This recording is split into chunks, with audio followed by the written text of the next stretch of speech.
Welcome, friend, to another journey together. We're so glad to have you here. Tonight, you will uncover timeless wisdom that has been quietly passed down through generations of masters who discovered the hidden pathways to inner stillness and profound rest. If you'd like, feel free to share what time it is and where you are listening from. I'm going to share a thoughtfully curated collection of ancient Zen stories that hold the forgotten secrets of mental clarity and emotional freedom. Each narrative carries within it a powerful teaching that can completely transform how you relate to worry, frustration, the endless mental chatter, and that constant hunger for something more. These aren't simple tales for passing time. They're carefully guarded teachings from enlightened beings who grasped something that eludes most of us, that tranquility doesn't come from rearranging the outer world, but from fundamentally shifting how we engage with it. As Lao Tzu observed, at the center of your being, you have the answer. You know who you are, and you know what you want. Throughout our time together, you'll discover precisely how these lost teachings can revolutionize your inner landscape. As we explore these extraordinary stories, you'll begin to notice something remarkable unfold. The heavy weight of anxiety will start to dissolve. The relentless stream of thoughts will naturally begin to settle. You'll find yourself effortlessly drifting into a place of deep understanding and restorative calm. So allow yourself to settle completely now. Let your entire being melt into whatever holds you. Join me for one mindful breath, and as you release it, trust that you're about to receive wisdom that has been patiently waiting for this very moment. Let us now explore a story about the profound nature of selfless service. In the mountains of ancient Japan, where mist clung to pine trees and prayer flags fluttered in the mountain wind, there lived a Zen master whose reputation for wisdom had spread throughout the land. Yet this master, despite his great learning and the seekers who traveled far to find him, spent his days engaged in what appeared to be the simplest of tasks, weaving straw sandals. Each morning, as the sun painted the mountain peaks gold, the master would gather dried grass and begin his quiet work. His weathered hands moved with practiced grace, creating pair after pair of humble footwear. The sandals were not elaborate or beautiful by conventional standards, but they were sturdy and comfortable, crafted with meticulous care and attention to every detail. When several pairs were completed, the master would make his way down the winding mountain path to where it met the main road frequented by pilgrims, merchants, and travelers. There, on a large flat stone worn smooth by countless years of weather, he would place his sandals and quietly return to his temple.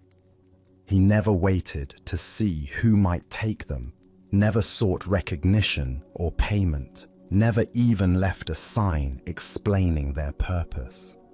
One day, a young monk filled with ambitious dreams of enlightenment approached his master with barely concealed frustration. The student had been watching this daily ritual for weeks, growing increasingly puzzled by what he saw as wasted potential. His face flushed with earnest concern. He finally gathered the courage to speak. "Master," he said, his voice tight with confusion, "I don't understand. You possess such profound wisdom, such deep understanding of the Dharma. Hundreds of seekers would travel here to hear your teachings. You could deliver great discourses, lead meditation retreats, write commentaries on the sacred texts. Why do you spend your precious time making simple sandals when you could be transforming so many lives with your words?" The master's hands never paused in their weaving as he listened to his student's passionate plea. When the young monk finished speaking, the master looked up briefly his eyes twinkling with gentle amusement and infinite compassion. Then, returning his attention to the straw in his hands, he spoke in a voice as soft as mountain mist. "The path to enlightenment is long, and the stones underfoot are sharp," he said simply. "Easing the journey for another is the discourse." As the Buddha observed, thousands of candles can be lighted from a single candle, and the life of the candle will not be shortened. Happiness never decreases by being shared. The heart of this lesson lies in understanding that true spiritual teaching often occurs not through grand gestures or eloquent words, but through simple acts of service that ease suffering wherever we encounter it. Why do we so often dismiss quiet acts of kindness in favor of more dramatic expressions of wisdom? Zen Buddhism points to our conditioned mind's preference for the spectacular over the subtle, the visible over the invisible, the celebrated over the anonymous. We live in a culture that values recognition, accumulation of followers, and measurable impact. Yet the deepest spiritual truths often manifest in ways that cannot be quantified or publicized. The Master's sandals represent what Buddhist teacher Joseph Goldstein calls the wisdom of small kindnesses. Each pair placed silently on that stone was a teaching more profound than any lecture. They demonstrated that enlightenment is not separate from compassion, that wisdom without service is incomplete, and that the highest spiritual achievement is often indistinguishable from the most ordinary human kindness. Consider how we typically measure spiritual progress or meaningful contribution. We count students taught, books written, retreats led, likes received, or lives dramatically transformed. But the Master understood something deeper, that preventing a single blister on a pilgrim's foot, offering comfort to one weary traveler, or simply modeling selfless service might plant seeds of awakening that bloom in ways he would never see or know. In our modern lives, we face countless opportunities to practice this same wisdom. The co-worker struggling with a heavy project, the elderly neighbor who could use help with groceries, the stranger who drops their papers in the wind, the friend going through a difficult time who needs nothing more than a listening ear. These moments rarely feel significant, yet they offer us chances to embody the Master's teaching. Zen teacher Charlotte Joko Beck reminds us, practice is not about having experiences, but about how we meet the experiences we're having. The Master met each day with the question, how can I serve? His answer came not from grand planning or strategic thinking, but from noticing what was needed and offering what he could give. The sandals also teach us about the relationship between our spiritual practice and our daily actions. Many seekers create artificial divisions between spiritual time spent in meditation or study and ordinary time spent in work or service. But the Master's life demonstrated that there is no such separation. His weaving was his meditation, his service was his teaching, his daily routine was his spiritual practice. Thich Nhat Hanh taught, the most precious gift we can offer others is our presence. The Master offered his presence not just to the formal students who came seeking wisdom, but to unknown travelers who would never know the identity of their benefactor.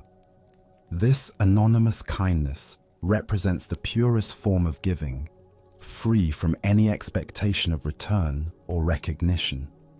Tonight, as you consider your own path and purpose, can you identify the simple sandals you might weave?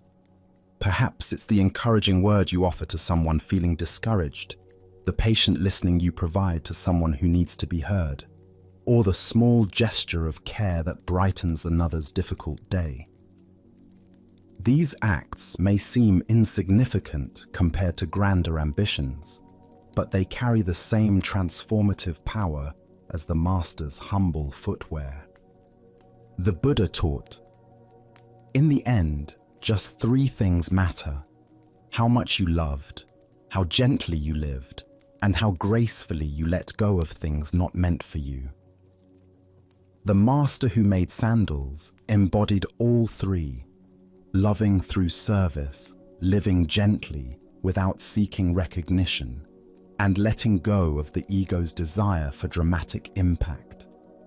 In his quiet daily ritual, he demonstrated that the highest teaching is often found in the simplest offering of what others need. As we continue our journey through the wisdom of Zen Buddhism, we encounter a profound teaching about the true nature of gratitude and kindness. The gate of a mountain monastery had weathered many seasons, its wooden frame now sagging with age and wear. The paint had faded, the hinges groaned with rust, and several boards hung loose in their fittings. Recognizing that the entrance to their sacred space needed attention, the abbot decided to hire a local carpenter to build a replacement. The carpenter who answered the call was known throughout the village more for his reasonable prices than his craftsmanship. He arrived at the monastery with a sullen expression and an air of resentment, as if the very act of working was an imposition. From the beginning, his approach to the project reflected his attitude. He selected the cheapest wood available, much of it unseasoned and prone to warping. His measurements were careless, resulting in joints that gaped and corners that didn't align properly. As the days passed, the monks watched with growing concern as their new gate took shape. The carpenter's lack of attention to detail became increasingly apparent. He left gaps between boards that would let in wind and rain, used insufficient hardware that would surely fail under regular use, and hung the entire structure at a noticeable angle that made it difficult to open and close smoothly. When the work was finally declared complete, the abbot came to inspect the results. He stood before the crooked, poorly constructed gate for a long moment, his eyes taking in every flaw and shortcoming. The carpenter waited nearby, his expression defiant and defensive, as if daring anyone to criticize his work. The watching monks held their breath, expecting their teacher to point out the obvious problems and demand better workmanship. Instead, the abbot reached into his robes and withdrew the full payment they had agreed upon. But he didn't stop there. To everyone's amazement, he added a substantial bonus to the sum and presented it to the startled carpenter with a deep, respectful bow. "Thank you for your excellent work," the abbot said with genuine warmth in his voice. "This gate will serve our monastery for a long time. Your efforts are deeply appreciated." The carpenter stood frozen, clearly unprepared for this response. He accepted the payment with obvious confusion, muttered a barely audible acknowledgement, and hurried away with his tools as quickly as possible. As soon as the carpenter disappeared from view, the younger monks surrounded their teacher with bewildered questions. "Master," one exclaimed, his voice filled with dismay, "that man cheated you. His work is terrible and he knows it. Why did you praise him and give him extra money? This encourages dishonesty and poor craftsmanship." The abbot looked at his students with patient understanding, recognizing their confusion as a teaching opportunity. "His poor work is his own business," he replied calmly. "Perhaps he is troubled in his personal life, or perhaps he lacks the skills he wishes he possessed, or perhaps he is simply going through a difficult period. Whatever the reason, that is his karma to work through. But my response to his effort, however flawed it may be, is my business entirely." He paused, allowing his words to settle before continuing. "I have planted a seed of unexpected kindness in him. How he tends to that seed, whether he allows it to grow into greater care for his work or dismisses it entirely, is his affair. But my part in this exchange is complete. I have chosen to respond with gratitude rather than criticism, with generosity rather than judgment. Buddha's wisdom reminds us, hatred does not cease by hatred, but only by love. This is the eternal rule. This ancient wisdom illuminates the profound truth embedded in the abbot's response to poor workmanship. The teaching reveals that our reactions to others' failures often say more about our own spiritual state than about their behavior. Why do we find it so difficult to respond to disappointment with kindness? Zen Buddhism points to several deeply ingrained patterns in our conditioned minds. First is our attachment to outcomes, the way we suffer when reality doesn't match our expectations. We become invested in having things done correctly according to our standards, forgetting that our standards themselves are simply preferences, not universal truths. Second is our habit of making others responsible for our emotional states. When someone disappoints us with their work, behavior, or attitude, we often hand them the power to determine our inner peace. The abbot maintained his equanimity not because the gate was well built, but because he understood that his peace of mind was his own responsibility. Third is our tendency toward judgment and punishment. The mind automatically categorizes experiences as good or bad, deserving or undeserving, worthy or unworthy. This mental habit creates a world of constant evaluation, where every interaction becomes a test that others must pass to earn our approval or kindness. Consider how often throughout your day you encounter opportunities to practice the abbot's wisdom. The server who gets your order wrong, the driver who cuts you off in traffic, the colleague who misses an important deadline, the friend who forgets to return your call. Each situation offers a choice. Respond from judgment and irritation, or respond from understanding and compassion. Zen teacher Jack Cornfield reminds us, the heart that gives, gathers. The abbot's generous response to poor workmanship demonstrates this principle perfectly.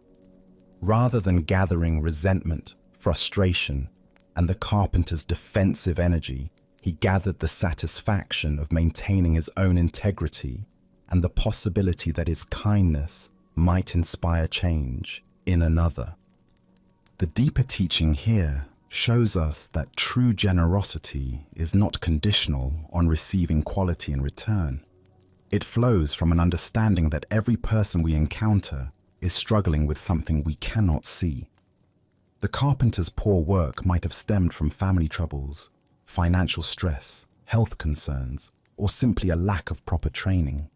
The abbot's response acknowledged the man's essential humanity regardless of his current capacity for excellence.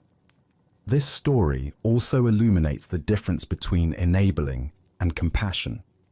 Some might argue that paying the carpenter in full plus a bonus rewards poor work and encourages continued carelessness. But the abbot understood a subtler truth. Genuine kindness often plants seeds that take time to sprout. His unexpected generosity created a moment of cognitive dissonance for the carpenter, a crack in his defensive armor where new awareness might enter. Vietnamese Zen master Thich Nhat Hanh taught, "Understanding is love's other name." The abbot's response demonstrated understanding that the carpenter was probably doing his best within his current limitations. This understanding allowed love to flow naturally, creating space for transformation rather than resistance. In our achievement-oriented culture, we often struggle to offer appreciation for effort rather than just results. We withhold praise, payment, or recognition, until others meet our standards. But the abbot's wisdom suggests a different approach, acknowledging the attempt itself, honoring the willingness to engage, and trusting that kindness has its own transformative power. Tonight, as you reflect on a recent disappointment or frustration with someone's performance, can you find the seed of unexpected kindness within your response?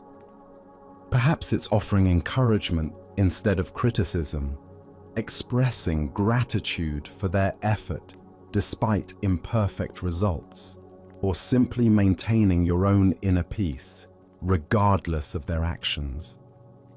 As the Buddha taught, in a controversy, the instant we feel anger, we have already ceased striving for the truth and have begun striving for ourselves. The abbot who paid the carpenter with a bonus demonstrated that maintaining our commitment to kindness is more important than being right. That our spiritual practice is measured not by others' performance, but by our own response to their imperfections. Let us now turn to a tale that reveals the delicate balance between order and wholeness. In a monastery nestled among rolling hills where cherry blossoms danced in the spring breeze, a young monk was assigned a task that filled him with pride and determination. He was to tend the monastery's vegetable garden, a responsibility he embraced with the fervor of someone eager to prove his dedication to the path. This young monk had grown up in a household where precision and control were highly valued. His father had been a meticulous accountant, and his mother had maintained their family home with exacting standards. These influences shaped his approach to spiritual practice, leading him to believe that enlightenment could be achieved through perfect order and the elimination of all chaos. Each morning before dawn, he would arrive at the garden with his tools carefully arranged and his plan for the day meticulously organized. He spent countless hours studying which vegetables grew best in which locations, how far apart to space the seedlings, and the optimal timing for planting and harvesting. His notebook, filled with detailed charts and precise measurements. But what consumed most of his energy was his relentless war against weeds.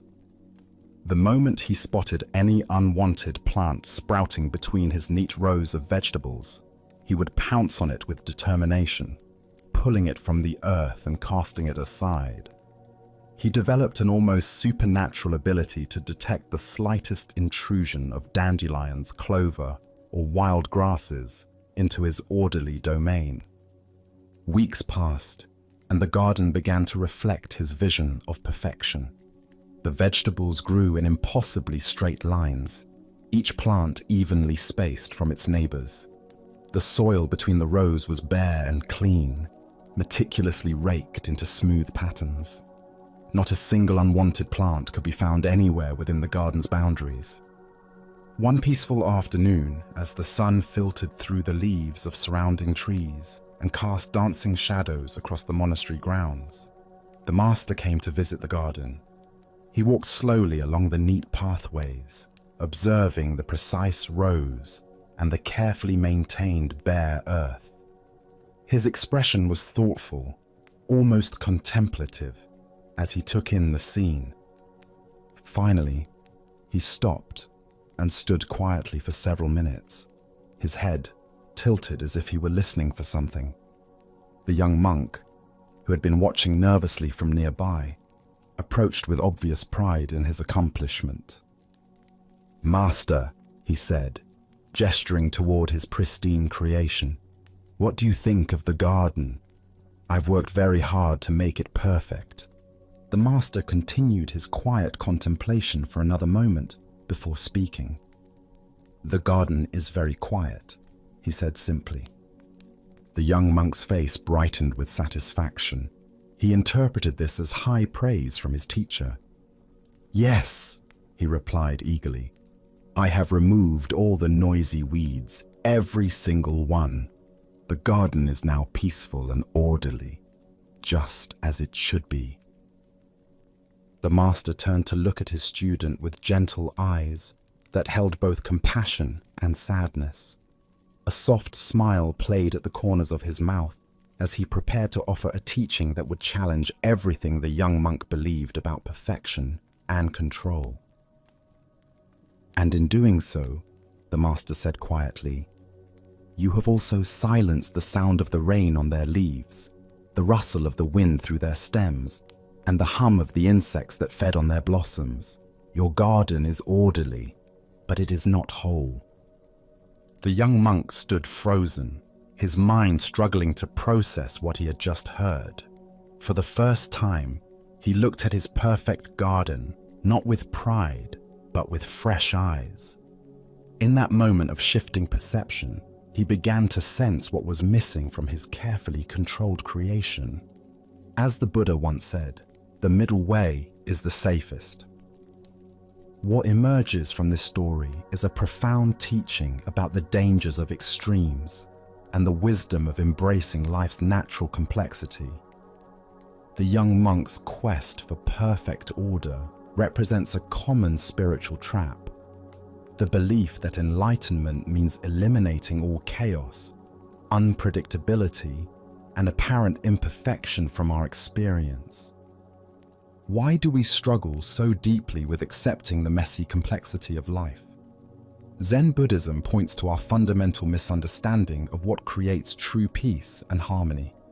Our minds, trained to see in terms of problems and solutions, automatically label certain aspects of experience as unwanted and set about trying to eliminate them.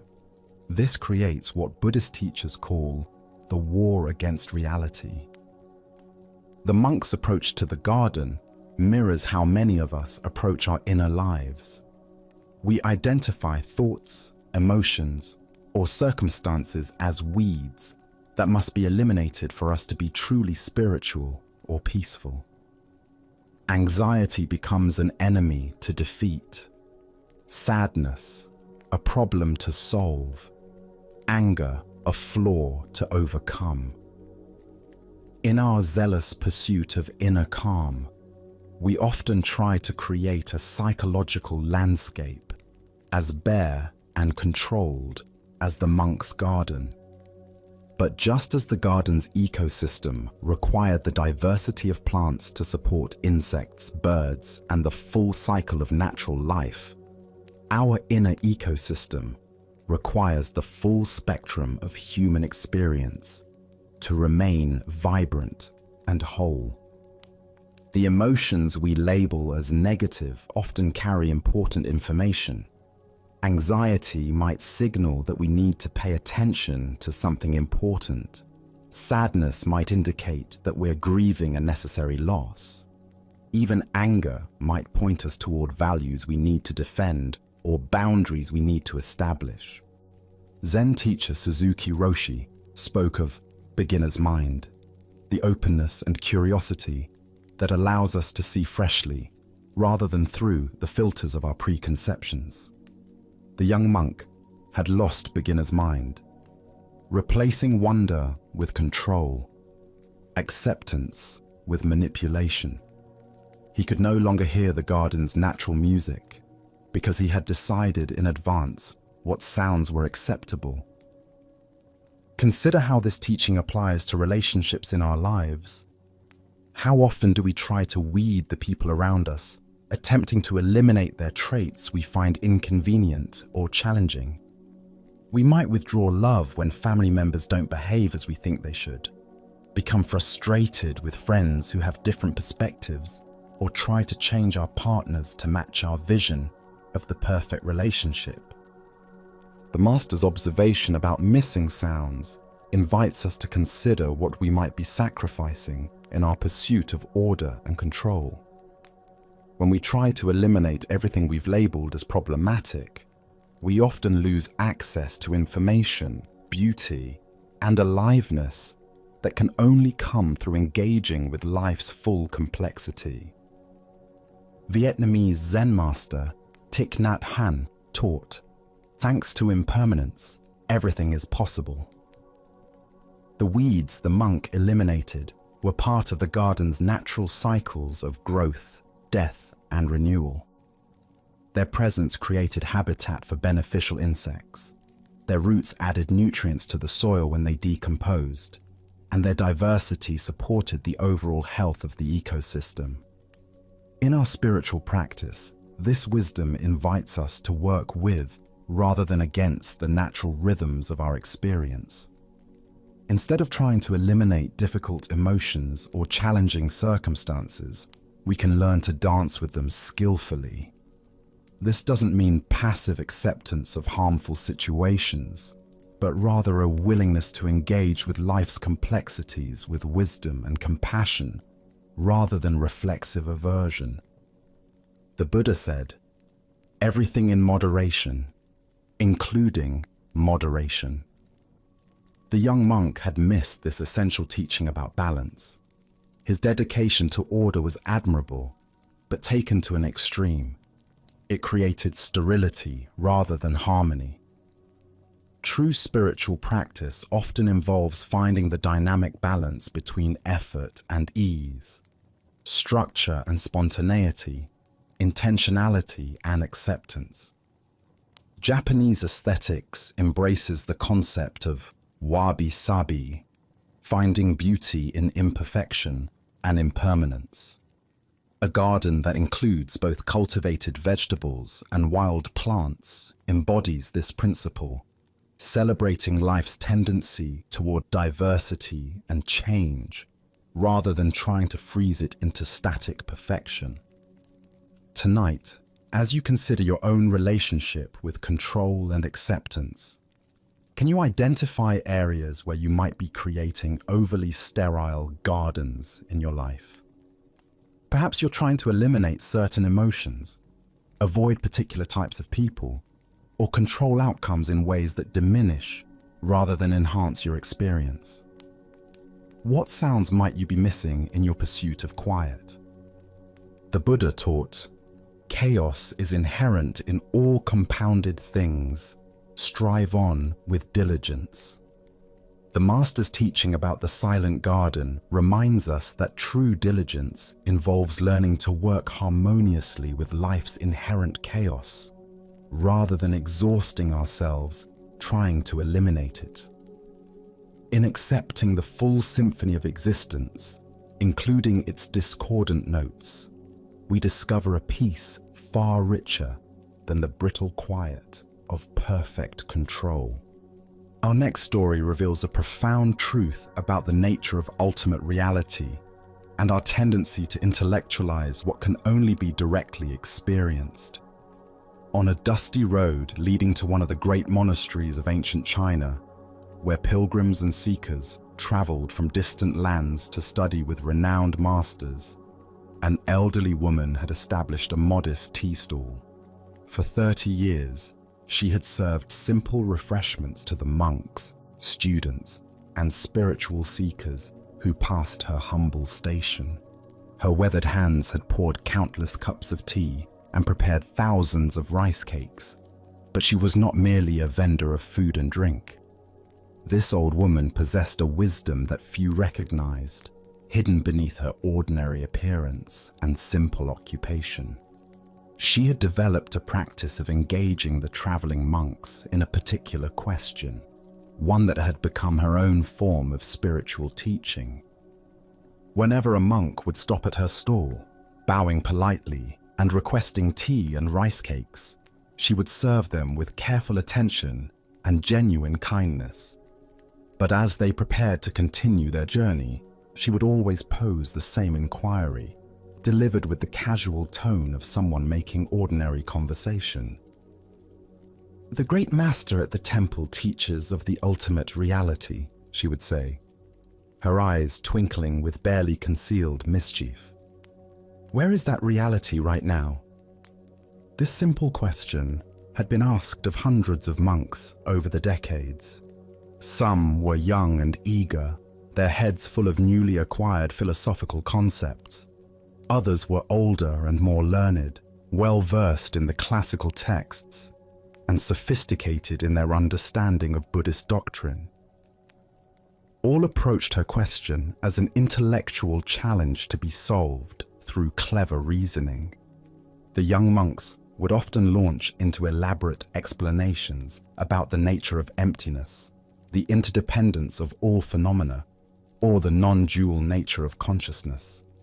They would cite scriptures, quote famous masters, and demonstrate their grasp of complex philosophical principles. The older monks might offer more subtle responses, speaking of the transcendence of subject and object, the ineffable nature of true reality, or the limitations of conceptual understanding. To every answer, regardless of how sophisticated or well-reasoned, the old woman would respond with the same gentle phrase, "That's as may be." She would then silently serve their tea, her expression neither approving nor disapproving, neither encouraging nor dismissive. The monks would depart, often puzzled by her response, but generally assuming that her simple mind couldn't grasp the profundity of their answers. One morning, as mist rose from the valley and birds announced the dawn with their chorus, the monastery's head cook was sent on an errand to a neighboring village. This man was not known for his learning or his eloquence. He had spent his years chopping vegetables, tending fires, and ensuring that the community was well fed. His hands were stained with work, his manner was straightforward, and his conversation tended toward practical matters rather than philosophical speculation. When he stopped at the old woman's stall, she greeted him with the same warmth she showed all travelers. He ordered a rice cake and stood quietly waiting, his mind already focused on the tasks that awaited him at his destination. As she prepared to hand him his food, she asked her familiar question, "Where is the ultimate reality right now?"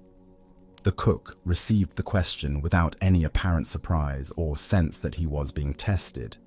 He didn't pause to consider various philosophical possibilities or search his memory for appropriate quotations. Instead, his response was immediate and utterly natural. He simply picked up one of her rice cakes from the display, held it out toward her with a gentle smile, and said, "Here, have one of these." For a moment, the old woman stood completely still, her eyes wide with recognition and delight. Then her face broke into the broadest smile she had worn in 30 years.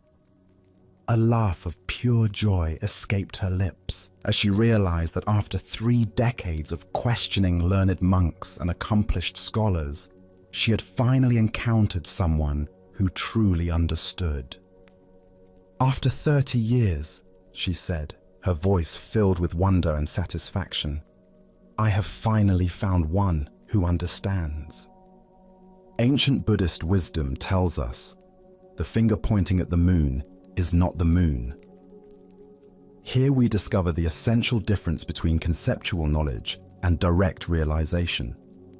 The cook's simple gesture of offering a rice cake demonstrated an understanding that transcended all the elaborate philosophical explanations offered by more learned monks. Why do we instinctively complicate the simple truth of our immediate experience? Zen Buddhism points to our deep conditioning to believe that wisdom must be complex, that truth must be hidden, and that understanding requires sophisticated analysis. Our educational systems train us to value abstract thinking over direct perception, to trust concepts over immediate awareness. The learned monks who visited the old woman's stall had fallen into what Buddhist teachers call the trap of knowledge. They had accumulated vast libraries of information about reality, but had lost touch with reality itself. Their minds had become so skilled at creating elaborate explanations that they could no longer recognize the obvious truth sitting right in front of them. Consider how often we make the same mistake in our daily lives. When someone asks us about happiness, we might launch into theories about positive psychology or philosophical discussions about the nature of fulfillment. But happiness itself is simply the warm feeling in your chest when you laugh with a friend, the satisfaction of completing a task well, or the peace of watching a sunset. It's not hidden in complex theories. It's available in direct experience. The cook's wisdom lay in his unself-conscious simplicity. He didn't try to impress the old woman with his knowledge because he wasn't performing for her approval. He simply responded from his natural understanding that ultimate reality is not separate from ordinary experience. The rice cake in his hand was not a symbol of ultimate reality. It was ultimate reality, completely present and immediately available. Zen teacher Alan Watts often spoke about the wisdom of insecurity, the understanding that our constant seeking for explanations and guarantees often prevents us from recognizing what we're actually looking for. The monks seeking ultimate reality at the distant monastery were like people searching everywhere for their glasses while wearing them. The old woman's 30-year teaching demonstrates another profound truth. Genuine wisdom often emerges from the most unlikely sources. The learned monks would never have expected to receive spiritual instruction from a simple vendor of tea and rice cakes. Their prejudices about who possesses wisdom prevented them from recognizing a master sitting right in front of them. This pattern appears repeatedly in our lives.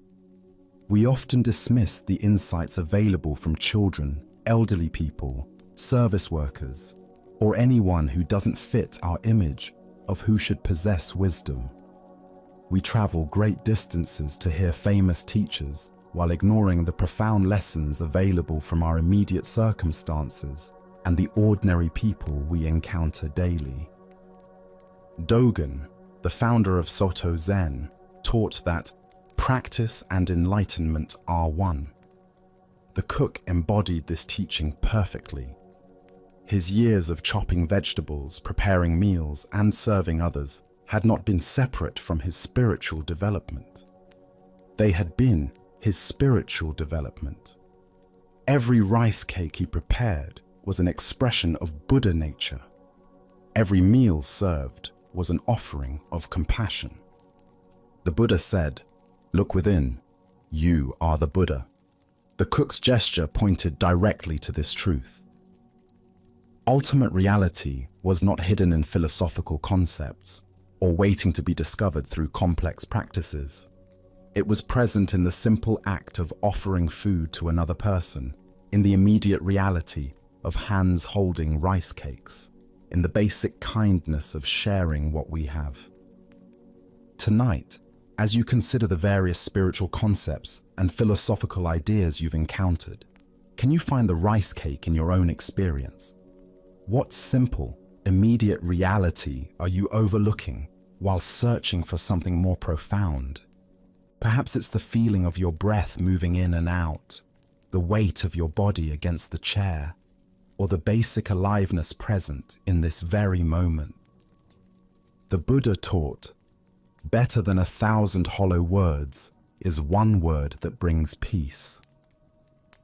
The cook spoke the most eloquent Dharma talk of all, a wordless gesture of generosity that pointed directly to the heart of all teaching. In offering a simple rice cake, he demonstrated that enlightenment is not about accumulating knowledge, but about recognizing the sacred ordinariness that surrounds us always. Let us continue on our journey with a story that speaks to the fundamental question of responsibility and the liberation found in letting go. In a monastery where autumn leaves painted the courtyard in shades of gold and crimson, there lived a monk whose face seemed permanently etched with worry lines. His brow remained furrowed, whether he was walking through the gardens, sitting in meditation, or sharing meals with his brothers. A deep sigh accompanied his every movement, as if he carried an invisible weight that grew heavier with each passing day. This monk had originally come to the monastery seeking peace and enlightenment, but instead found himself increasingly burdened by awareness of suffering throughout the world. The more he learned about Buddhist teachings on compassion, the more acutely he felt every instance of pain and injustice he encountered. News of natural disasters left him sleepless. Stories of poverty and illness filled him with anguish. Even seeing an injured bird or a withered plant could send him into hours of troubled contemplation. His meditation sessions became exercises in worry rather than peace. Instead of finding the calm awareness described in the teachings, he found his mind churning with images of all the beings who were suffering at that very moment. He would sit on his cushion, calculating how many people were experiencing hunger, how many animals were in pain, how many hearts were breaking from loss. The weight of this mental accounting pressed down on him until breathing itself felt difficult. The other monks began to notice his increasing agitation and withdrawal. Where he had once participated enthusiastically in community activities, he now moved through his days with the heavy step of someone carrying an enormous burden. His shoulders seemed permanently hunched, as if he were literally supporting something massive and unwieldy. Finally, unable to bear the weight any longer, he sought out his teacher. He found the master in the garden, calmly tending to a small flower bed where late-blooming chrysanthemums added splashes of color to the approaching winter landscape. The monk approached with his characteristic heavy gait and bowed deeply before speaking. "Master," he said, his voice thick with the emotion he had been carrying for months, "I am drowning in the suffering of the world. Every morning when I wake, I feel the weight of the entire world pressing down on my shoulders. The sorrow of all sentient beings has become a burden I cannot bear. How can I find peace when there is so much pain everywhere? How can I be happy when others are suffering?" The master looked up from his flowers, taking in the younger monk's tortured expression and the tension visible in every line of his body. His eyes reflected both deep compassion for his student's pain and clarity about what needed to be understood. After a moment of quiet consideration, he offered a response that was startling in its simplicity. "Then put it down," the master said gently. The monk's eyes widened in confusion. This seemed far too simple an answer for such a profound and overwhelming problem. He had expected a complex teaching about the nature of compassion, or perhaps a new meditation technique for dealing with difficult emotions, or at least some acknowledgement of how noble his concern for all beings was. Seeing his student's bewilderment, the master set down his gardening tools and faced him directly. His voice remained gentle, but became more explicit in its teaching. "Who asked you to pick it up?" he continued. "You are not carrying the world. You are carrying your idea of the world. Let go of your idea and see what remains." The Buddha understood that the root of suffering is resisting the truth that life includes suffering. This tale unveils the crucial distinction between genuine compassion and the self-imposed burden of trying to carry responsibilities that were never ours to bear. The monk's suffering arose not from the world's pain itself, but from his mental construction about that pain and his imagined obligation to shoulder it personally. Why do we so readily pick up burdens that don't belong to us? Zen Buddhism points to several patterns in our conditioned thinking that create this unnecessary suffering. First is our tendency toward grandiosity, the ego's subtle inflation that convinces us we're responsible for fixing problems far beyond our actual sphere of influence. This creates a kind of spiritual arrogance disguised as compassion. Second is our confusion between empathy and enmeshment. True compassion maintains what Buddhist teacher Pema Chodron calls compassionate boundaries. We can feel genuine care for others' suffering without absorbing it into our own energy field. The monk had lost this essential distinction, turning himself into a repository for all the world's pain. Third is our addiction to worry as a form of false control. By mentally rehearsing all the suffering in the world, the monk created an illusion that his mental anguish was somehow helpful to those who were actually suffering. This represents a fundamental misunderstanding of how positive change occurs. Consider how often we engage in similar patterns. We worry about family members we cannot control, stress about political situations we cannot directly influence, or lose sleep over environmental problems that require collective action rather than individual anxiety. Each instance of unnecessary worry represents another example of picking up burdens that aren't ours to carry. The Master's question, "Who asked you to pick it up?" points to the voluntary nature of most psychological suffering. We rarely recognize how much of our mental anguish comes from problems we've assigned ourselves rather than difficulties actually requiring our attention. The world's suffering exists, but our personal responsibility is limited to our actual sphere of influence and capacity for effective action. Zen teacher Jack Cornfield writes, "Compassion is not a relationship between the healer and the wounded. It's a relationship between equals."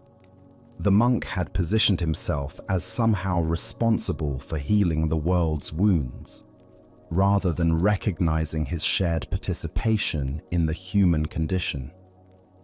This created a distorted relationship to suffering that increased, rather than decreased, the total amount of pain in the world.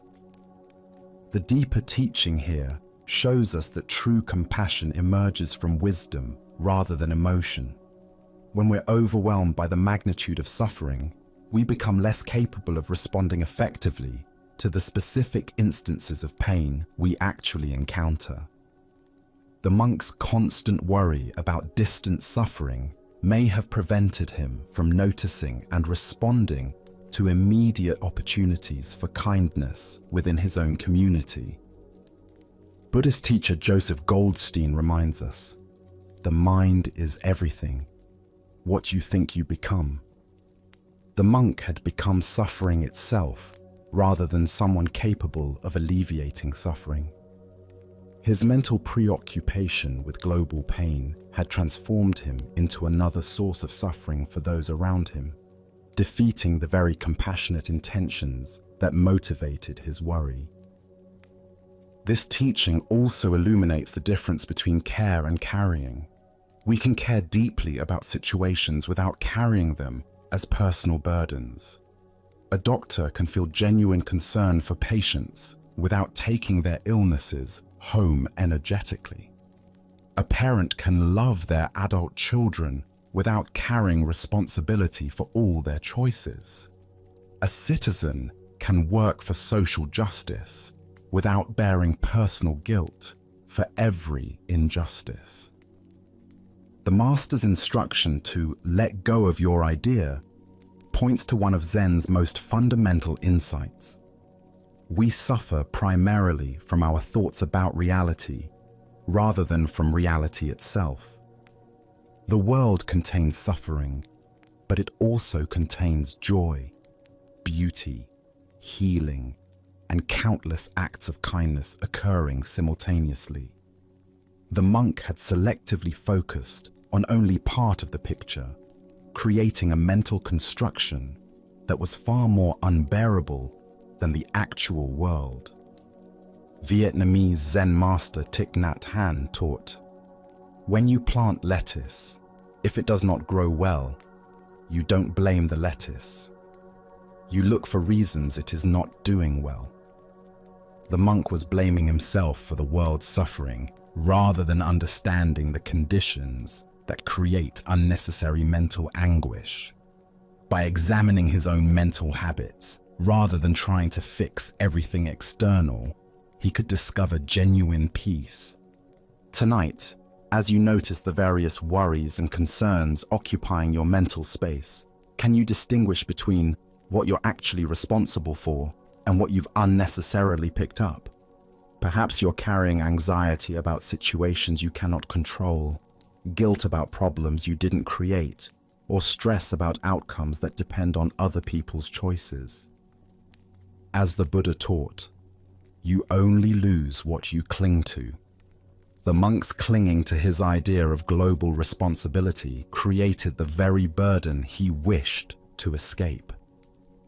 By practicing the art of putting down what was never his to carry, he could discover the lightness and effectiveness that come from focusing on what is actually within his power to influence with wisdom and love. As we continue our journey through the wisdom of Zen Buddhism, let us turn to a teaching about the temporary nature of all our possessions and positions. This is the story of the inn that calls itself a palace. In ancient India, a renowned spiritual teacher had spent many years wandering from village to village, sharing the Buddha's teachings with anyone who would listen. His reputation for wisdom and compassion had spread throughout the land, reaching even the ears of kings and nobles. One day, during his travels, he arrived at the capital city of a great kingdom, where a magnificent palace rose above the bustling streets like a jeweled crown. The palace was truly a wonder to behold. Its walls were constructed of the finest marble, inlaid with precious stones that caught and reflected the sunlight in brilliant cascades of color. Gardens filled with exotic flowers and flowing fountains surrounded the structure, and guards in gleaming armor stood at attention throughout the grounds. It was clearly the dwelling of someone who commanded immense wealth and power. The spiritual teacher approached the main entrance with the same calm dignity he brought to every encounter, whether with kings or beggars. The guards, recognizing him by his simple robes and serene presence, made no move to stop him.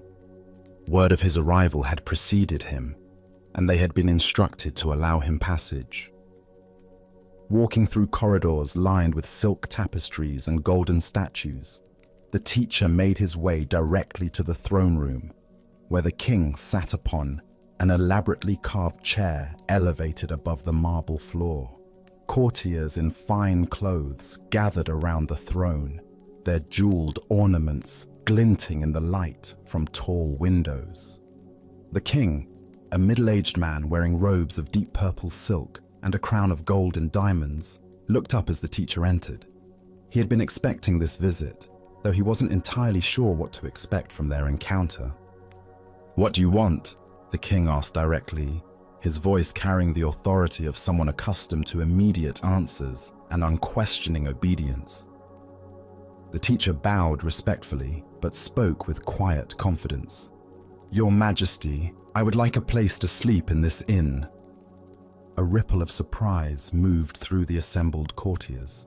The king's eyebrows rose, and his expression shifted from curiosity to confusion. "But this is not an inn," the king replied, gesturing to the opulent surroundings. "This is my palace. I am the ruler of this kingdom, and this has been the seat of royal power for generations." The teacher nodded thoughtfully, as if considering this information carefully. "I see. May I ask, Your Majesty, who owned this palace before you?" "My father," the king replied, his tone becoming slightly defensive. "He ruled here for 30 years before his death. This palace was his seat of power, as it is now mine." "Ah," the teacher said with genuine interest. "And who owned it before him?" "My grandfather," the king answered, beginning to sense where these questions might lead. He too ruled from this throne. He also is dead. The teacher paused, allowing the weight of these words to settle in the vast throne room.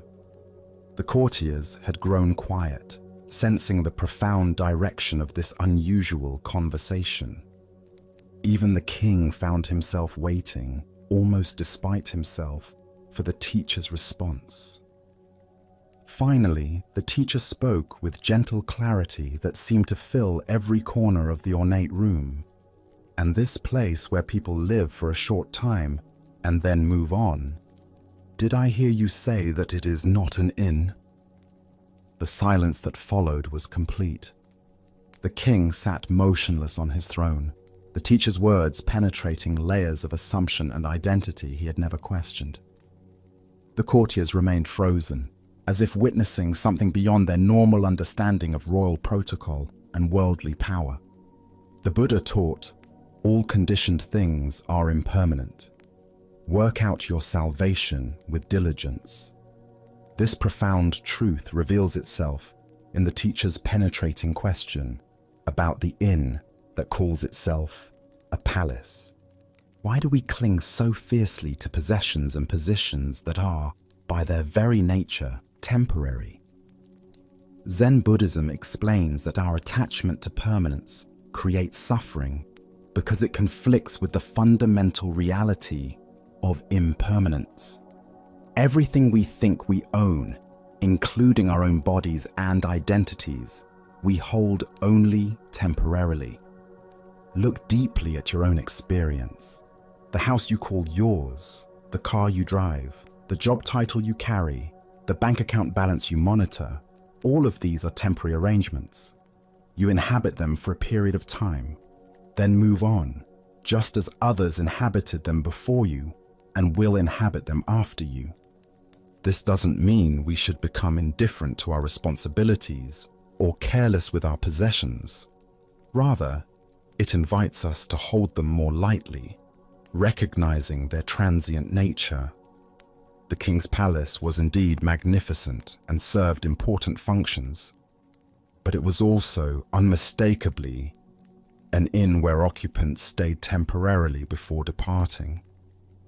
The deeper teaching here shows us how identification with temporary roles creates unnecessary suffering when we forget the impermanent nature of our positions, whether as parent, professional, homeowner, or even student of Zen. We create anxiety trying to maintain what cannot be permanently maintained. Consider your own attachments. Perhaps it's your professional identity, your relationships, your health, or your spiritual achievements. Each of these is precious and worthy of care, but each is also subject to change. The executive becomes retired, the parent becomes empty nester, the student becomes teacher, the healthy person faces illness. These transitions are not failures, but natural expressions of impermanence. Vietnamese Zen master Thich Nhat Hanh taught, "Thanks to impermanence, everything is possible." This teaching reframes impermanence from something to fear into something to celebrate. Because nothing lasts forever. Suffering states can transform into joy. Closed hearts can open to love. And even the most entrenched patterns can shift toward wisdom. In Zen practice, we cultivate what's called non-attachment, caring deeply while holding lightly. This doesn't mean we become cold or indifferent, but that we learn to love without clinging, to work without grasping, and to enjoy without demanding permanence. The spiritual teacher's insight pierces through the illusion that any of us are permanent owners of anything. We are all temporary guests in the inn of existence, borrowing our roles and possessions for the brief time we inhabit them. This recognition can bring either despair or profound liberation, depending on how we receive it. Buddha spoke of this when he said, "Everything is impermanent. try to accomplish as much virtue as possible. This teaching encourages us not to waste our temporary time in the inn, but to use it wisely, cultivating love, wisdom, and compassion while we have the opportunity. Tonight, as you rest in your own temporary dwelling, surrounded by your own temporary possessions, can you feel the profound freedom that comes with recognizing their transient nature? Can you sense how this recognition might actually increase your appreciation rather than diminish it? As the Buddha taught, of all footprints, that of the elephant is supreme. Similarly, of all meditative themes, that on death is supreme. By remembering the temporary nature of our stay in this inn called life, we discover the urgency and preciousness of each moment we're given to practice love and awareness. Let us now turn to a tale that reveals how deeply our ego can hide, even from ourselves. This is the story of the Prime Minister's lesson. In the grand capital of the Tang dynasty, where golden palaces rose toward heaven and scholars debated philosophy in moonlit gardens, there lived a man of extraordinary accomplishments. The Prime Minister had earned his position through brilliance in both statecraft and military strategy, defending the empire from invaders while crafting policies that brought prosperity to millions. His name was spoken with reverence throughout the land, and his counsel was sought by the emperor himself. Yet despite his worldly success, the Prime Minister considered himself a humble student of the Buddha's teachings. Each week, he would leave behind the silk robes and ceremonial duties of his office, donning simple clothes to visit his beloved Zen master in a modest temple on the outskirts of the city. There, surrounded by weathered wooden beams and the gentle sound of wind chimes, he would sit in meditation and receive instruction like any other sincere seeker. The relationship between the two men appeared beautifully balanced. The master treated his distinguished student with neither special deference nor dismissal, and the Prime Minister seemed to approach his teacher with genuine humility and respect. To observers, it appeared that political rank had no bearing on their spiritual connection, simply a wise teacher guiding an earnest student along the path of awakening. On one particular autumn afternoon, as golden leaves drifted past the temple windows, the Prime Minister settled into his usual position before his master. After their customary meditation, he posed a question that had been troubling him. "Your Reverence," he began with careful formality, "I have been contemplating the nature of spiritual obstacles. Could you please explain what egotism means according to Buddhist teaching?" The transformation in the master's demeanor was startling and immediate. His face flushed deep red, his eyes flashed with apparent anger, and in a voice dripping with condescension and contempt, he snapped back harshly. "What kind of stupid question is that? Have you learned nothing in all your visits here?" The Prime Minister recoiled as if physically struck. Never had his teacher spoken to him with such disrespect. His own face grew hot with indignation. How dare this simple monk, who had never governed provinces or led armies, speak to him in such a manner? Did he not understand to whom he was speaking? The Prime Minister's jaw tightened, his hands clenched, and his entire body bristled with wounded pride and rising fury. Then, just as suddenly as the storm had begun, the master's expression softened into a gentle smile. His voice returned to its usual warm, patient tone as he said quietly, "This, Your Excellency, is egotism." Buddha's wisdom reminds us the ego is a veil between humans and God. What emerges from this story is a profound teaching about the subtlety and persistence of our false sense of self. Even when we believe we have cultivated humility, the ego remains, waiting for the right trigger to reveal its hidden presence. Why do we struggle to see our own egotism? Zen Buddhism teaches that the ego is like our own shadow, always present but rarely noticed because we're looking in the wrong direction. The ego is particularly clever at disguising itself in spiritual clothing. We can practice meditation for years, study sacred texts, and even develop genuine compassion, all while maintaining a subtle sense of spiritual superiority or specialness. The Prime Minister's ego wasn't obvious in his daily spiritual practice. He appeared humble, respectful, and sincere. But when his dignity was challenged, when his sense of status and importance was threatened, the ego erupted with full force. This is the ego's signature. It reveals itself not in our calm moments, but in our reactive ones. Consider how often throughout your day you might experience similar moments. A colleague interrupts you during a meeting, and irritation flashes through your mind. A driver cuts you off in traffic, and anger arises. Someone questions your expertise in an area you consider your specialty, and defensiveness emerges. These automatic reactions reveal the ego's constant vigilance, always ready to defend its constructed image of who we think we are. Zen master Suzuki Roshi taught, "Each of you is perfect the way you are, and you can use a little improvement." This paradox points to the heart of working with ego. We must simultaneously accept ourselves completely while remaining willing to see through our self-deceptions.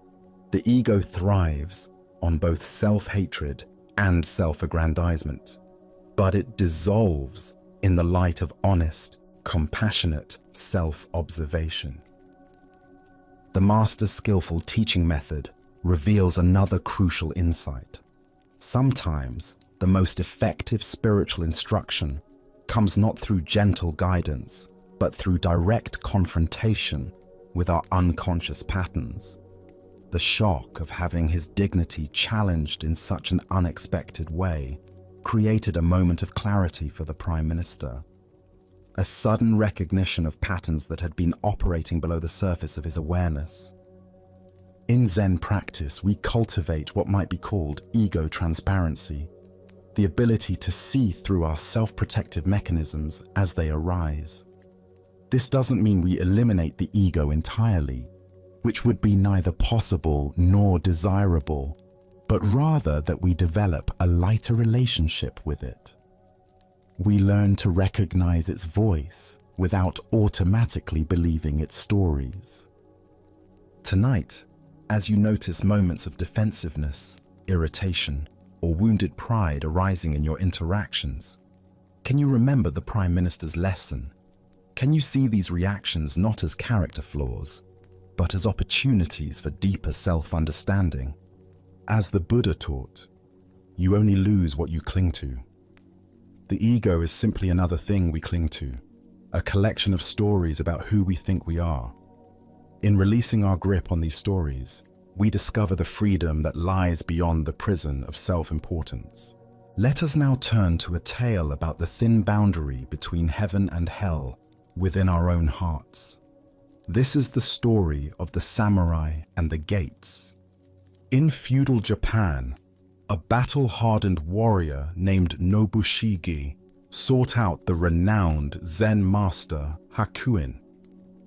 The samurai's armor bore the scars of countless conflicts, and his eyes carried the weight of a man who had seen too much violence. He approached the master's simple dwelling with a question that had been burning in his mind since his last campaign. "Master Hakuin," Nobushige said, bowing stiffly in his heavy armor, "I have spent my life fighting for my lord, facing death countless times. Tell me truthfully, is there really a paradise and a hell awaiting us after death?" Hakuin looked up from his tea, studying the warrior with penetrating eyes. "Who are you to ask such a question?" he inquired calmly. "I am a samurai," Nobushige replied with pride, straightening his shoulders. "I serve my lord with honor and have never retreated from battle." Hakuin's expression suddenly shifted to one of disdain. "You, a soldier?"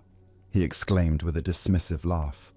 "What kind of ruler would have you as his guard? Look at yourself. Your face looks like that of a common beggar, weathered and crude. How could someone so lowly claim to be a protector of nobility?" The words struck Nobushige like physical blows. His face flushed red with anger, and his hand instinctively moved to the hilt of his sword. The insult to his honor was unbearable. "So, you have a sword," Hakuin continued, his voice dripping with mockery. "Your weapon is probably much too dull to cut off my head. I doubt you could slice through a rice paper screen, let alone defend anyone of importance." Unable to contain his rage any longer, Nobushige began to draw his sword, the steel singing as it emerged from its scabbard. His entire body trembled with fury. His vision narrowed to focus solely on this insolent monk who dared to question his honor. At that precise moment, as the blade caught the afternoon light, Hakuin spoke with sudden clarity. "Here, open the gates of hell!" The words pierced through Nobushige's rage like an arrow finding its target. In that instant, he saw himself clearly, consumed by anger, ready to kill over wounded pride, his mind clouded by fury. He understood that hell was not some distant realm, but the very state he inhabited in that moment. The samurai's hand froze on his sword as recognition dawned across his features. Slowly, with great reverence, Nobushige sheathed his sword and bowed deeply before the master, his anger transformed into profound gratitude. "Here open the gates of paradise," Hakuin said gently, his voice now filled with compassion. Buddha's wisdom reminds us, hatred does not cease by hatred, but only by love. This is the eternal rule. What emerges from this story is a startling revelation about the geography of our inner world. Heaven and hell are not distant destinations, but present moment experiences we create through the quality of our consciousness. Why do we so easily find ourselves at the gates of hell? Zen Buddhism points to the three poisons that cloud our minds: greed, hatred, and delusion. When Nobushige's pride was wounded, hatred arose instantly, transforming a peaceful afternoon into a realm of suffering. His entire reality shifted from curiosity about the afterlife to murderous rage in mere moments. The deeper teaching here shows us that we carry within ourselves the capacity for both states. Paradise and hell are not places we go to after death. They are experiences we inhabit while living. Each moment offers us the choice between the hell of reactivity and the paradise of awareness. Consider how often throughout your day similar transformations occur. A critical email arrives, and suddenly your peaceful morning becomes a realm of anxiety and resentment. Someone cuts you off in traffic, and the spaciousness of your drive contracts into a tight knot of irritation. A thoughtless comment from a colleague, and your contentment dissolves into hurt feelings and defensive thoughts. In Zen practice, we cultivate the capacity to recognize these moments of transition. Like Nobushige drawing his sword, we learn to catch ourselves at the very moment we're about to enter hell through our reactions. This recognition itself becomes the key that opens the gates of paradise. Zen master Huangpo taught, "The foolish reject what they see, not what they think. The wise reject what they think, not what they see." When we're caught in reactivity, we're rejecting the present moment. The master's teaching, the opportunity for awakening, in favor of our thoughts about how things should be. The Buddha said, "Better than 1,000 hollow words is one word that brings peace."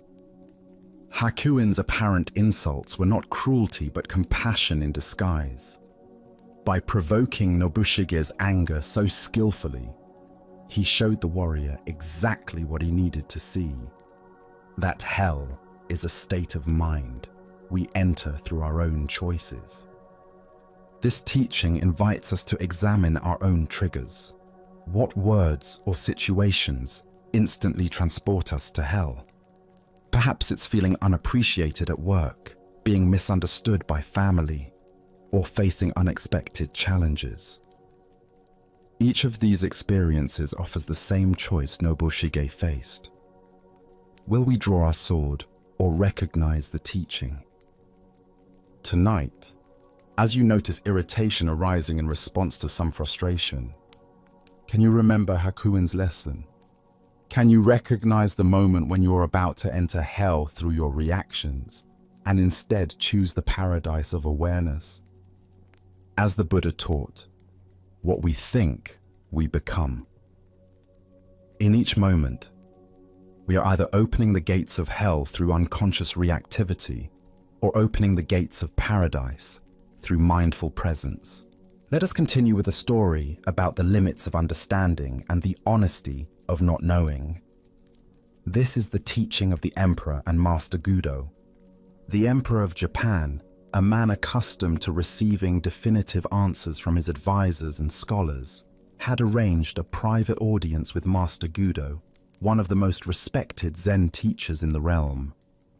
The Emperor came with genuine curiosity about spiritual matters, particularly questions about life, death, and what might lie beyond ordinary understanding. Seated in the formal chamber where matters of state were usually discussed, the Emperor felt comfortable posing even the most profound questions to this renowned master. After all, if anyone would possess answers to life's deepest mysteries, surely it would be an enlightened Zen teacher who had spent decades in contemplation and practice. Master Gudo, the Emperor began with the directness that comes from a lifetime of authority. I have a question that has troubled many great minds throughout history. What happens to a man of enlightenment after death? Surely someone of your spiritual attainment would understand such matters. The Emperor expected a profound discourse on the nature of consciousness after physical death. Perhaps insights into rebirth, karma, or the eternal nature of enlightened awareness. He was prepared to hear about subtle realms, the dissolution of individual consciousness into cosmic unity, or other elevated teachings that would satisfy his curiosity about this ultimate mystery. Instead, Master Gudo looked at the Emperor with complete equanimity and gave the most honest answer possible. How should I know?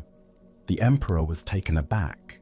Here was a master revered throughout the land for his wisdom, essentially admitting ignorance about what seemed like a fundamental spiritual question. But Master, the Emperor pressed, somewhat incredulous, you are an enlightened teacher. Surely you must have special knowledge about such things. Gudo's response was immediate and perfectly logical. Yes, sir, but not a dead one. The simplicity of this exchange contains a profound teaching about the nature of genuine wisdom and the difference between authentic understanding and pretended knowledge. As the Buddha taught, I know nothing except the fact of my ignorance. This ancient wisdom illuminates the profound honesty that characterizes true spiritual maturity. The willingness to admit the limits of one's knowledge, rather than pretending to understand what cannot be known from one's current position. Why do we expect spiritual teachers to have answers to questions that can only be resolved through direct experience? Zen Buddhism emphasizes the importance of distinguishing between conceptual knowledge and lived understanding. between what we can theorize about and what we can actually know. Master Gudo's response wasn't a failure of wisdom, but a demonstration of it. He refused to engage in speculation about experiences he hadn't had, even when pressed by someone in a position of great authority. His honesty revealed more wisdom than any elaborate theory about post-death consciousness could have provided. Consider how often in daily life we pretend to know things we don't actually know. Whether it's offering confident opinions about complex social issues, giving definitive advice about other people's relationships, or claiming certainty about uncertain outcomes, we often feel pressured to appear knowledgeable rather than admitting the limits of our understanding. The Emperor's assumption that enlightenment should include knowledge about death reflects a common misconception about spiritual development.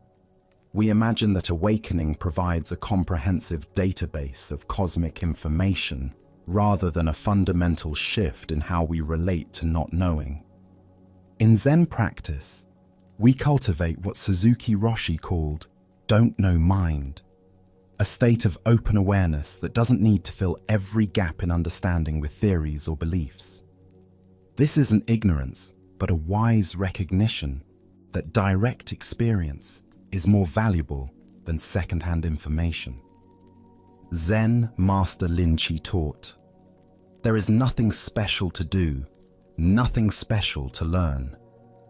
Enlightenment doesn't grant supernatural knowledge about matters beyond ordinary experience. A living master knows about living. What happens after death remains in the realm of speculation until one actually dies. The Buddha said, "Believe nothing merely because you have been told it. But whatsoever, after due examination and analysis, you find to be conducive to the good, the benefit, the welfare of all beings, that doctrine believe and cling to." Even the Buddha encouraged direct investigation over accepting claims based on authority. Gudo's teaching reveals the freedom that comes from releasing the need to have opinions about everything. How much mental energy do we waste constructing theories about things we cannot possibly know? How much suffering comes from worrying about scenarios we can only imagine? Look deeply at your own relationship with not knowing. Where do you pretend certainty to avoid the discomfort of uncertainty? What would change if you could say, "I don't know," with the same confidence that Master Gudo displayed?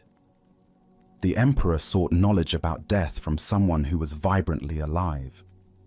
But true wisdom might be found not in accumulating information about future experiences, but in fully engaging with present reality.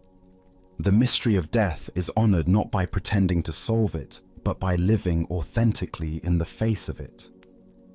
Tonight, as you encounter questions about the future, about others' motivations, or about cosmic mysteries, can you remember Master Gudo's honest simplicity? Can you find the courage to admit when you don't know, discovering that don't know mind might be wiser than all our clever theories? Buddha's wisdom reminds us, the only true wisdom is in knowing you know nothing. In a world full of false certainties and confident ignorance, the Master's honest, "How should I know?" points toward a more genuine relationship with mystery, one that honors what cannot be known, while fully embracing what can be directly experienced. As we continue our journey, let us now turn to a story about acceptance and the art of contentment. This is the shepherd's wisdom. Along a dusty mountain road where wildflowers dotted the hillsides, a weary traveler encountered a shepherd tending his flock. The morning sun climbed steadily higher, and clouds gathered on the horizon, creating an uncertain sky that could promise either gentle rain or scorching heat. The shepherd sat peacefully on a smooth boulder, watching his sheep graze contentedly among wild grasses. His face bore the calm expression of one who had spent countless seasons under open sky, learning lessons that only nature can teach. There was something in his demeanor, a quality of unshakable serenity that drew the traveler's attention. "Good morning, friend," the traveler called out, wiping sweat from his brow. "What kind of weather are we going to have today?" The shepherd looked up with eyes that held mountain stream clarity and smiled with genuine warmth. "The kind of weather I like," he replied simply, as if this were the most obvious answer in the world. The traveler paused, confused. He had expected a practical forecast that would help him plan his day. Instead, he received what seemed like circular logic, offering no useful information. "How do you know it will be the kind of weather you like?" the traveler pressed, his voice carrying frustration mixed with curiosity. The shepherd's smile deepened, and he gestured toward the vast sky above them, where clouds and clear patches moved in their eternal dance. "Having found out, sir, that I cannot always get what I like," he said, with the patience of one who had learned life's most essential lesson, "I have learned to always like what I get. So I am quite sure we will have the kind of weather I like." The traveler stood in silence, the profound simplicity of this wisdom settling into his understanding, like seeds finding fertile ground. Here was a man who had discovered something that all the weather predictions in the world could not provide: complete freedom from the anxiety of uncertainty. As the Buddha observed, attachment is the root of suffering. What emerges from this story is the recognition that true contentment comes not from controlling external circumstances, but from transforming our relationship to whatever circumstances arise. Why do we exhaust ourselves trying to arrange life according to our preferences, rather than learning to find peace within whatever life presents? The shepherd represents what Zen calls great acceptance, not passive resignation, but the profound wisdom that recognizes resistance to reality as the primary source of suffering. When we fight against what is, we create an internal war that drains our energy and blocks our capacity for contentment. When we learn to align ourselves with reality as it unfolds, we discover the tremendous peace that comes from swimming with the current rather than against it. Consider how much mental and emotional energy we spend each day resisting circumstances beyond our control. Traffic jams, weather that doesn't match our plans, people who don't behave as we think they should. Each resistance creates a small contraction in our awareness, a tiny rebellion against reality that accumulates into chronic dissatisfaction. The shepherd's approach doesn't mean becoming passive or ceasing to have preferences. We can still hope for sunny days while fully accepting rainy ones. We can work toward goals while finding peace when outcomes differ from expectations. The key lies in holding our preferences lightly rather than allowing them to determine our contentment. Zen Master Seng Tsan wrote, "The great way is not difficult for those who have no preferences." This doesn't suggest eliminating all desires, but rather not allowing those desires to become demands that reality must fulfill for us to be okay. Look deeply at your own patterns of resistance. How often do you find yourself arguing with reality, wishing circumstances were different, or believing you'll be content when things change? This tension is optional, not because you should suppress your desires, but because you can learn to hold them more skillfully.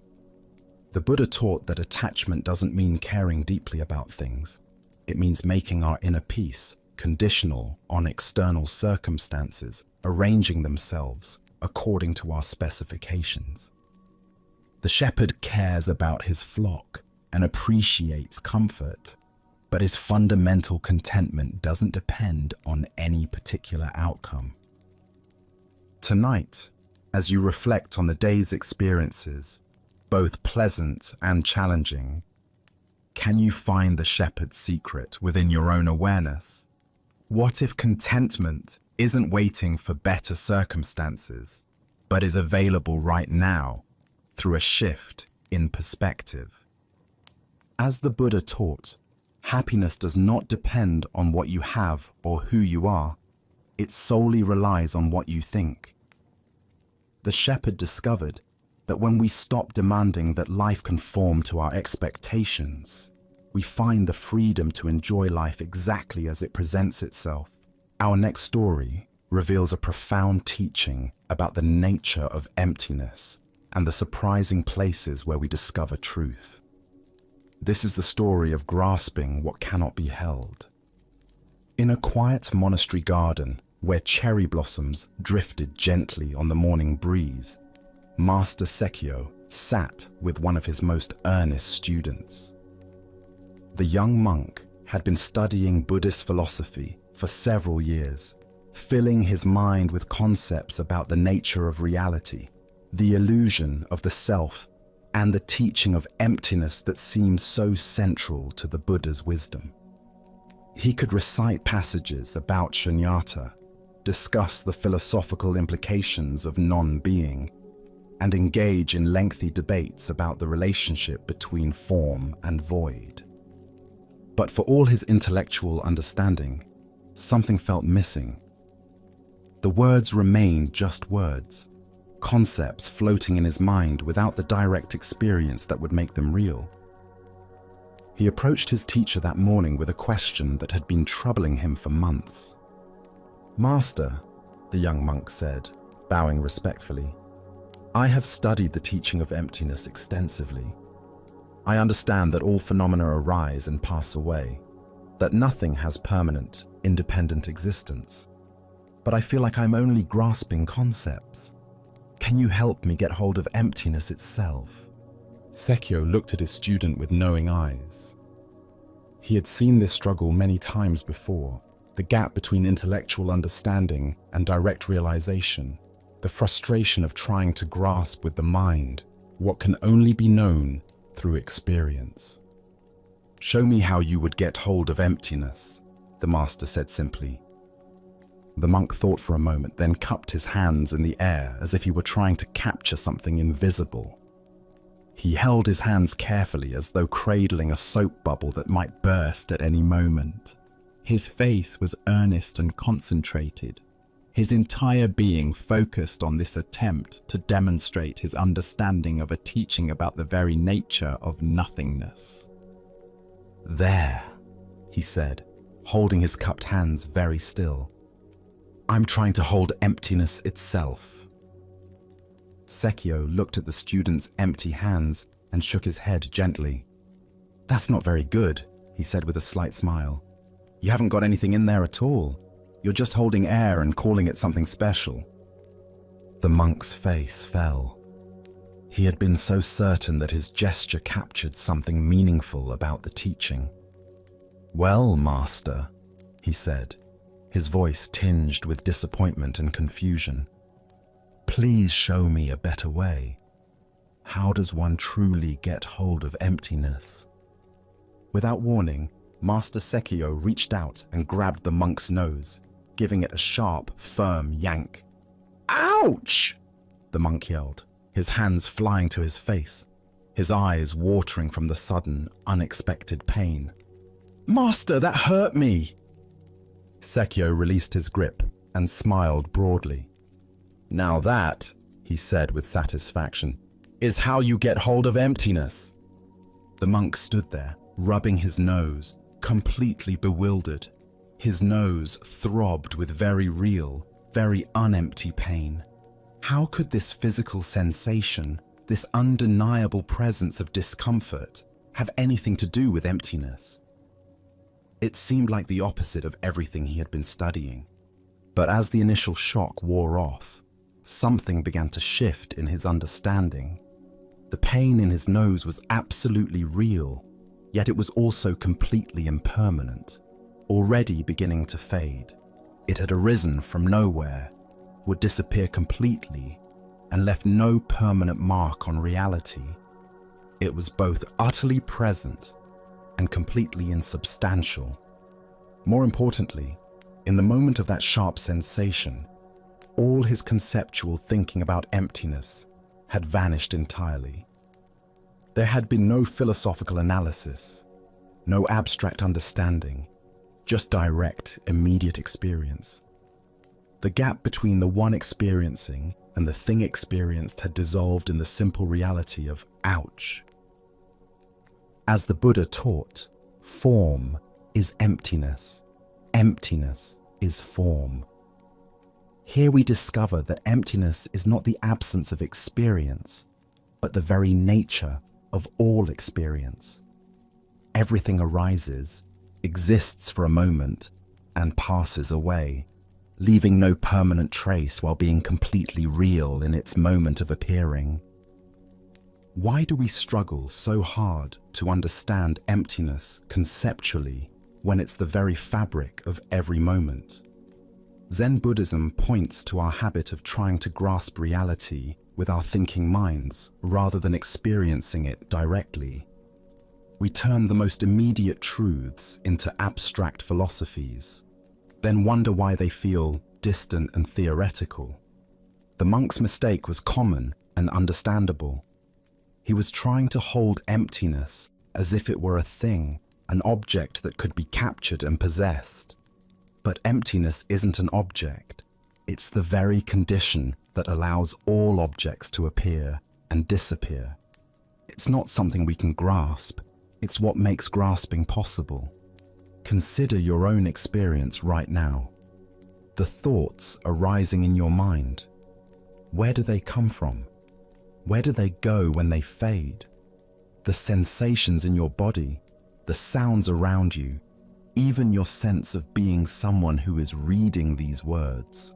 All of it is appearing and disappearing in the space of awareness, like clouds in an empty sky. This emptiness isn't blank nothingness. It's alive, responsive, creative, the very capacity for experience itself. When Sekio yanked his student's nose, he wasn't demonstrating the absence of sensation, but the miraculous way sensation appears from nowhere, exists vividly, and dissolves back into nowhere, all within the spacious emptiness of awareness. Zen Master Huang Po taught, "The foolish reject what they see, not what they think. The wise reject what they think, not what they see." The monk was rejecting his direct experience in favor of his concepts about experience. The master's intervention brought him back to the immediacy of seeing, feeling, and knowing without the filter of philosophical analysis. In our daily lives, we constantly encounter this same teaching. The anger that seems so solid and permanent when we're caught in it. Where does it go when it naturally subsides? The worry that feels so important and real. What is its actual substance when we look closely? Even our sense of being a solid, separate self, isn't it actually more like a flowing process? A river that appears to be the same while constantly changing. The Buddha said, "All conditioned things are impermanent. Work out your salvation with diligence." This isn't a philosophical statement, but a direct pointing to what's happening right now.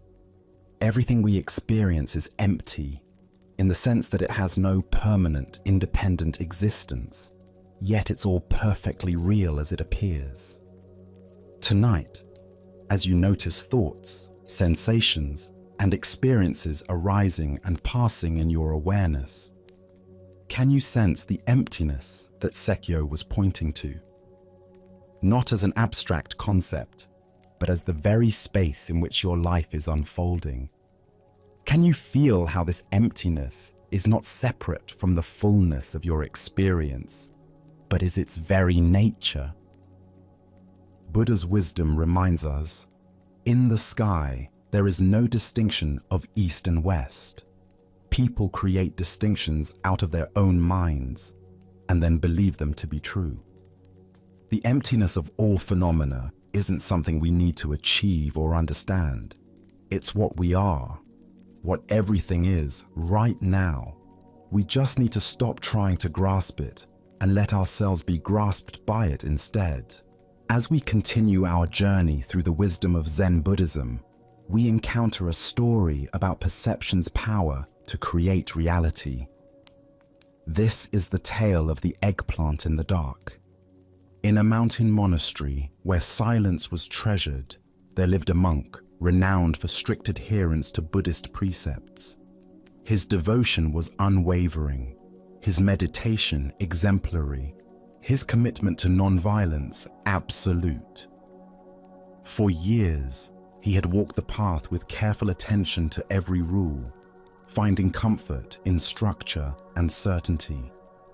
One moonless night, returning from evening meditation, he walked slowly along the garden path to his quarters. The darkness was complete, broken only by faint outlines of familiar landmarks. He knew this path intimately, yet tonight something felt different.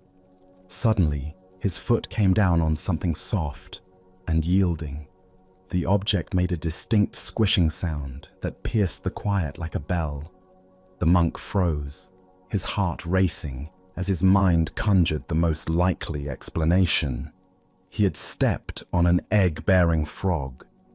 The realization struck like a physical blow. The first precept forbids taking life, and here he was, a dedicated practitioner, having just killed a pregnant creature. Not only had he taken one life, but potentially dozens. Horror washed over him in waves. His hands trembled as he knelt in darkness, trying to determine what happened, but the night was too black to see. His mind spun with questions and recriminations. How could he have been so careless? Was this a spiritual test he had failed catastrophically? Sleep became impossible. When he finally lay down, his mind churned with guilt and self-doubt. In his dreams, hundreds of frogs appeared, their eyes accusatory, demanding justice for their fallen mother and unborn siblings. They surrounded him, voices rising in condemnation that echoed through his consciousness. The monk woke repeatedly, each time remembering anew what he believed he had done. His carefully cultivated peace was shattered, replaced by torment that grew stronger with each passing hour. He questioned not only this moment, but his entire spiritual practice. As dawn broke, painting the monastery gardens in soft golden light, the monk returned to face the reality of his actions. His steps were heavy with dread as he approached the familiar path. But when morning light revealed the truth, the monk stopped in complete astonishment. There lay not the remains of a frog, but an overripe eggplant that had fallen from the monastery garden. The purple vegetable had split open when he stepped on it, creating the squishing sound that triggered his night of anguish. In that moment of recognition, something extraordinary happened. The monk felt a sudden shift in understanding that went far beyond relief. For the first time in years of study, he truly grasped the teaching that there is no objective world. His entire night of suffering had been created not by external reality, but by his mind's interpretation of an ambiguous experience. Standing in the garden, looking at the harmless eggplant, the monk finally understood how to practice Zen. It wasn't about perfect adherence to rules or avoiding all error. It was about seeing clearly, without the distortions of assumption and mental elaboration. The Buddha once said, "We are what we think. All that we are arises with our thoughts. With our thoughts, we make the world." This teaching captures what the monk discovered. Our experience of reality is largely created by mental interpretations rather than objective circumstances. The deeper teaching here shows us how powerfully perceptions shape emotional reality. The monk's actual experience was minimal, stepping on something soft in darkness. Everything that followed was generated entirely by his mind's interpretation of that simple sensory event. Why do we construct elaborate stories from incomplete information? Our minds evolved to make rapid assessments for survival, often filling gaps with worst-case scenarios. This mental habit served our ancestors well when danger was immediate and physical, but creates unnecessary suffering when applied to modern psychological situations. Consider how often you step on metaphorical eggplants in the dark. Your friend doesn't return your text immediately, and you assume you've offended them. A colleague seems distant in a meeting, and you convince yourself they're angry about your presentation. Your partner comes home quieter than usual, and you imagine relationship problems that may exist only in your worried mind. Each scenario follows the same pattern: ambiguous sensory input, followed by mental interpretation, followed by emotional reaction to the interpretation rather than the actual event. We suffer not from what happens, but from what we think about what happens. Zen Master Suzuki Roshi taught, "In the beginner's mind, there are many possibilities, but in the expert's mind, there are few." The monk had become an expert in following rules, but a beginner in seeing clearly. His expertise actually became a limitation when it caused him to jump to conclusions based on preconceptions. This story invites us to examine our tendency toward premature interpretation. How often do we create our own nightmares by assuming the worst about ambiguous situations? How much daily stress comes from responding to imagined scenarios rather than actual circumstances? Tonight, as you encounter the inevitable ambiguities of human interaction, can you remember the monk and the eggplant? When your mind begins constructing stories about unclear situations, can you step back and ask, what do I actually know for certain, and what am I adding through interpretation? Buddha's wisdom reminds us, doubt everything, find your own light. The monk's awakening came not from following external rules more perfectly, but from discovering the clarity that was always available within him. As we continue our journey through the wisdom of Zen Buddhism, let us turn to a story about the difference between resistance and flow. This is the teaching of the old man and the waterfall. In a mountain village where a swift river carved its way through ancient rocks, an old Taoist sage often walked along the water's edge, observing the interplay between the flowing current and the solid stones that tried to redirect its path. The villagers knew him as a gentle, contemplative man who seemed to understand something profound about the natural world that others missed. One afternoon, as storm clouds gathered and rain began to fall, the river swelled with unusual force. The current grew violent and unpredictable, rushing toward a high waterfall that dropped into a rocky gorge below. Most people avoided the area during such conditions, knowing that anyone who fell into the rapids would face almost certain death against the jagged rocks at the bottom of the falls. The old man, however, had been caught by the sudden storm while walking along his usual path.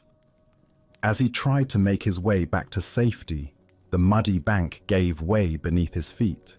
Before he could catch himself, he tumbled into the raging torrent and was immediately swept away by the powerful current. Villagers who witnessed his fall cried out in horror. They ran along the riverbank, helplessly watching as the old man was carried toward the waterfall by waters too violent and swift for any rescue attempt. They could only watch in anguish as he disappeared over the edge, plunging into the churning chaos below. Everyone assumed the worst. No one could survive such a fall, especially not an elderly man with limited strength. The villagers prepared themselves to search for his body downstream, once the waters calmed enough to make such a search possible.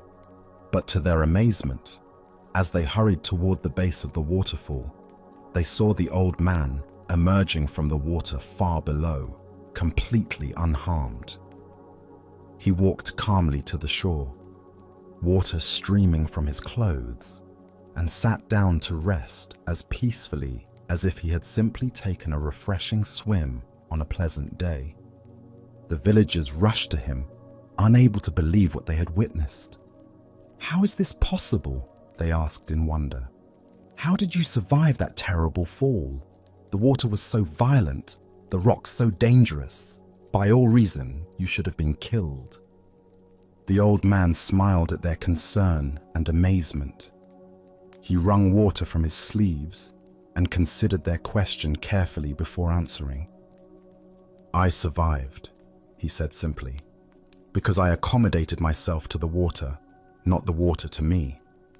When I felt myself falling, I did not fight against the current or try to force it to change direction. Without thinking, I allowed myself to be shaped by it. When the water wanted to go down, I went down. When it swirled, I swirled with it. Plunging into the whirlpool, I came out with the whirlpool. I became like the water itself, and this is how I survived." The villagers listened in silence, beginning to understand that they had witnessed something far more than a fortunate accident. They had seen a demonstration of a profound principle that the old man had spent years learning from his careful observation of the natural world. As the Buddha taught, nothing is permanent. Everything is subject to change. Being is always becoming. Here we discover the wisdom of working with life's currents, rather than exhausting ourselves in futile resistance to forces beyond our control. Why do we instinctively fight against difficult circumstances when flow and adaptation might serve us better? Zen Buddhism reveals that our ego mind believes it can control external conditions through force of will. But this approach often creates more suffering than the original difficulty. The old man's survival wasn't mere luck. It was the result of understanding something essential about the nature of existence itself. When we align ourselves with the natural flow of events, rather than demanding that life conform to our preferences, we often discover resources and possibilities that resistance makes invisible. Consider your own relationship with challenging circumstances. How much energy do you spend fighting against situations you cannot change? The old man's teaching suggests a different approach, not passive submission, but conscious adaptation that maintains our essential nature while flowing with changing conditions. This doesn't mean accepting harmful situations or abandoning our values. The old man didn't give up his desire to survive. He simply changed his strategy for survival. Instead of fighting the water's power, he used it. Instead of resisting its direction, he moved with it while maintaining his awareness and intention. In relationships, careers, and personal challenges, we often face similar choices.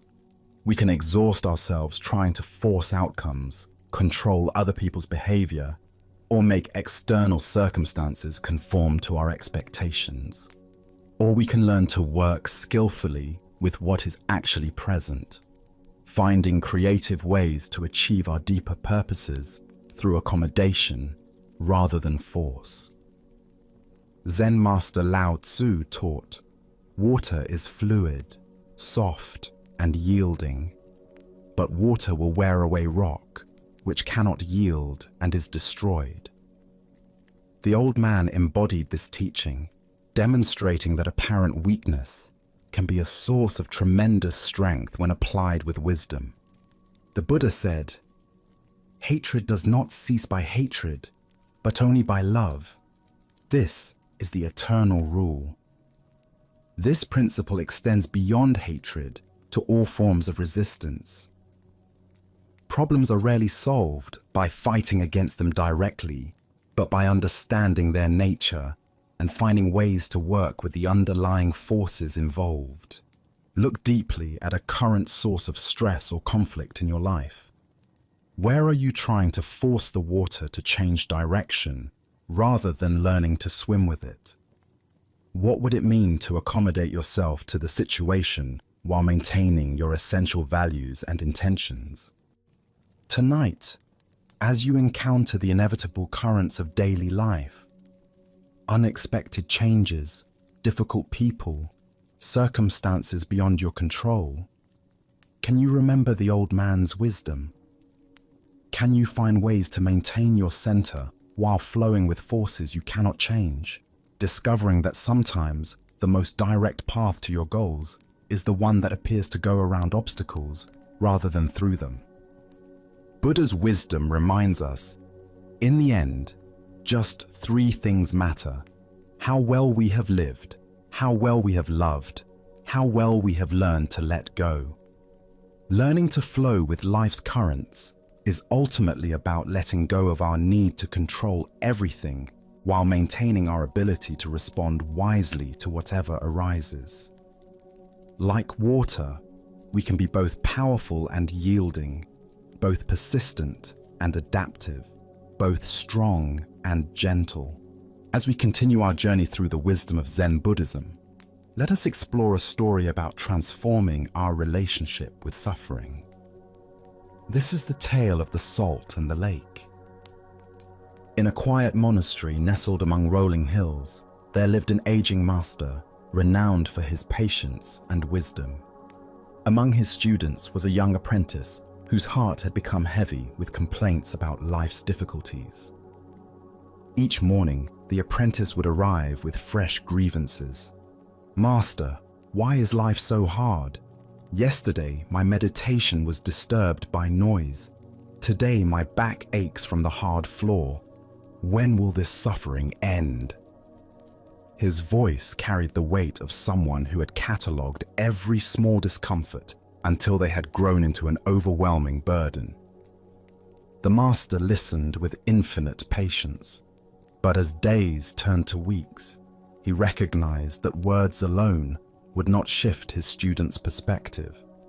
One crisp morning, as golden sunlight streamed through their simple dwelling, the master made an unusual request. "My dear student," he said gently, "I need you to go to the kitchen and bring me some salt. Just a handful will suffice." The apprentice, puzzled by this simple task, nonetheless obeyed. He returned with cupped palms containing coarse white crystals. "Now," the master instructed, producing a small glass of water, "place all of that salt into this glass and drink it." The young man hesitated. "Master, that seems like far too much salt for such a small amount of water." "Trust the process," the master replied. "Drink." The apprentice poured the salt into the glass, watching the crystals dissolve into a cloudy, unappetizing mixture. He lifted it to his lips and took a large gulp, immediately grimacing as the intensely bitter taste filled his mouth. "How does it taste?" the master asked. "Bitter," the apprentice spat. "Terribly, overwhelmingly bitter. I can barely stand it." The master chuckled softly. "Excellent. Now bring that same amount of salt and come with me." Together, they walked in contemplative silence until they reached the shores of a pristine mountain lake. The water stretched before them like a mirror, reflecting the sky so perfectly that it was difficult to tell where earth ended and heaven began. "Now," the master said, "place this handful of salt into the lake." The apprentice waded into the shallow water and opened his hands, watching as the salt crystals scattered across the lake's surface, quickly dissolving without leaving any visible trace. "Drink from the lake," the master instructed. The young man cupped the lake water in his hands and brought it to his lips. The water was clean, refreshing, with the pure taste of mountain streams. "How does it taste?" the master asked. "Much fresher," the apprentice replied, genuinely surprised. "Clean and pure." "Do you taste the salt?" the master inquired gently. The student paused, paying careful attention. "No," he said slowly. "I don't taste any salt at all." The master sat beside his student on a smooth stone at the water's edge. His weathered hands reached out to clasp the young man's hands in profound tenderness. "My dear student," the master said, "the pain of life is pure salt, no more, no less. The amount of pain in existence remains constant, but the amount of bitterness we experience depends entirely on the container we put that pain into." The apprentice listened with new understanding. "When you are in pain," the master continued, "the only thing you can truly control is your response. You can choose to be a small glass where every grain of salt overwhelms your senses, or you can choose to enlarge your sense of things to become like this vast lake where the same salt dissolves harmlessly into something much greater." The master paused. "Stop being a glass, my friend. Become a lake. The Buddha once said, 'Pain is certain, suffering is optional.' This fundamental teaching reveals the heart of our relationship with difficulty. We cannot eliminate the challenges woven into human existence, but we have tremendous power over how that pain affects us." What emerges from this story is understanding about consciousness itself. Our awareness is not fixed in size. It can contract into the narrow confines of a glass, where every difficulty looms enormous, or it can expand into the spaciousness of a lake, where the same difficulties become manageable. Why do we often choose to be the glass rather than the lake? First is our tendency toward pain myopia, becoming so focused on discomfort that it fills our entire awareness. Second is our habit of story proliferation, taking a single, painful event and creating elaborate narratives about how unfair life is. Third is the comparing mind, measuring our pain against an imaginary standard of how life should be. The lake perspective doesn't minimize genuine pain or suggest passivity. Rather, it offers a skillful way of relating to inevitable challenges that doesn't compound them with unnecessary suffering. From lake consciousness, we can respond to problems more creatively because we're not overwhelmed. Zen master Thich Nhat Hanh taught, "Thanks to impermanence, everything is possible." From the lake perspective, we remember that everything arises and passes away within the vast space of awareness. Today's crisis becomes tomorrow's memory. We become a lake through practices that naturally expand awareness. Meditation teaches us to rest in spacious presence. Gratitude helps us notice experiences beyond immediate difficulties. Service reminds us that our pain is part of shared human experience. Tonight, as you reflect on current challenges, can you sense the difference between experiencing them from glass consciousness versus lake consciousness? What would it feel like to allow your awareness to expand beyond the immediate intensity of difficulties to include the vast context of this moment? As the Buddha taught, if you want to know your mind, sit down and observe it. If your mind is clear, happiness will come. The clarity he speaks of is not the absence of salt, but the spaciousness to hold it skillfully. In becoming lakes rather than glasses, we discover that pain can become a gateway to deeper compassion and freedom. Now, let us explore a story about the paradoxical nature of spiritual seeing and the limits of conceptual understanding. This is the teaching of 3 strikes and deeper vision. In the mountain monastery, where the 6th patriarch Hui Neng taught, students came from across China to study with the master, whose realization was said to surpass all others of his time. Among these seekers was a brilliant young monk named Shen Hui, known for his sharp intellect and probing questions. Unlike many students who approached the patriarch with humble requests for basic instruction, Shen Hui often challenged the master with sophisticated philosophical inquiries. One afternoon, as golden sunlight streamed through the monastery windows and the air carried the peaceful sounds of monks going about their daily practice, Shen Hui found the 6th patriarch sitting quietly in the main hall.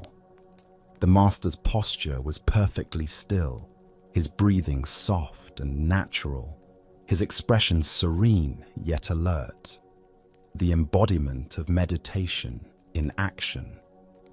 Seeing an opportunity to test his understanding against the master's realization, Shen Hui approached with a question that had been forming in his mind during his own meditation practice. The nature of perception during spiritual practice had become a source of great curiosity and confusion for him.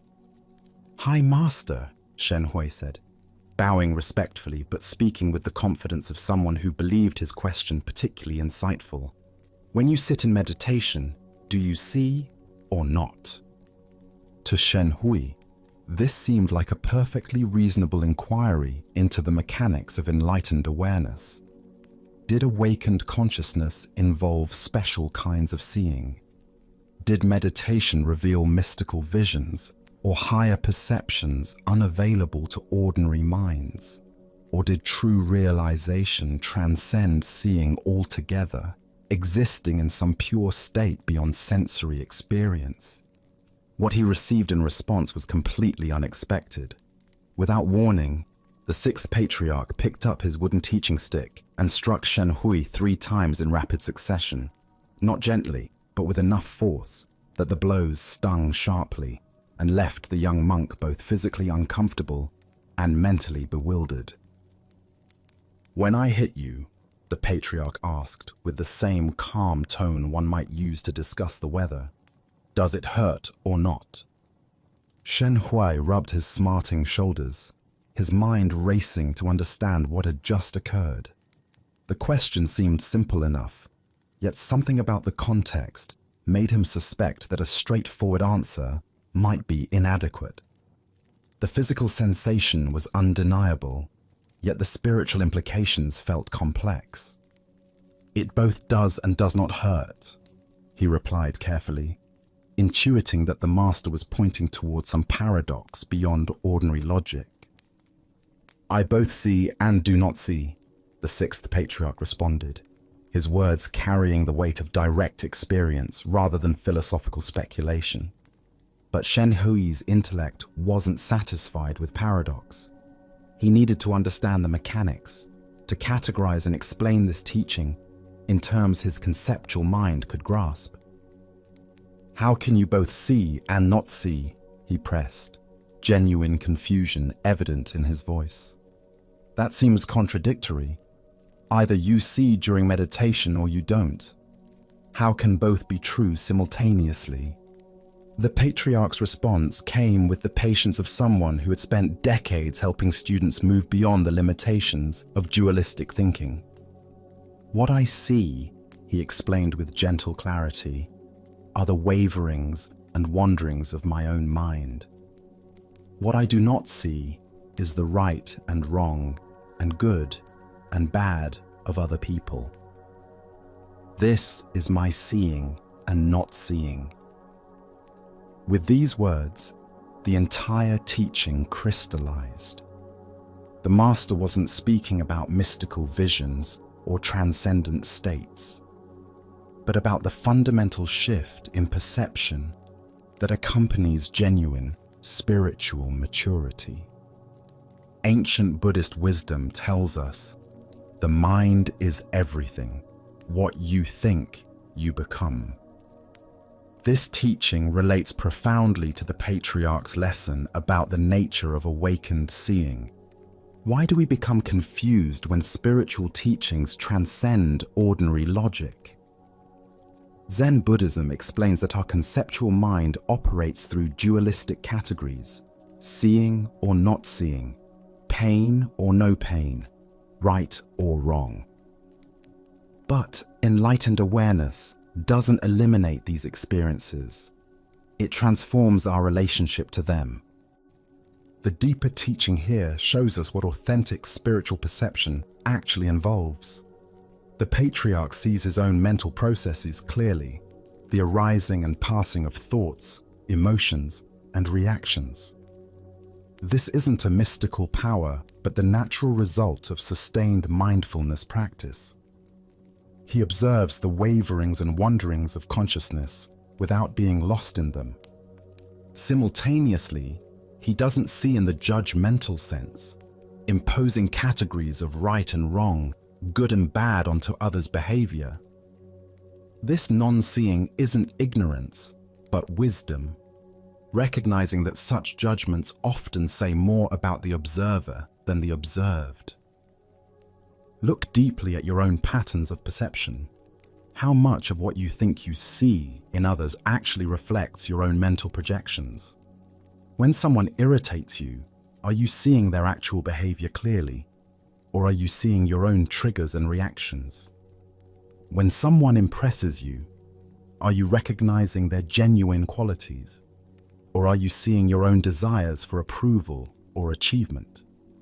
This ancient wisdom illuminates the difference between reactive perception and clear seeing. Reactive perception involves our past conditioning, our emotional needs, our judgmental habits. Clear seeing involves awareness that recognizes its own processes while remaining open to what's actually present.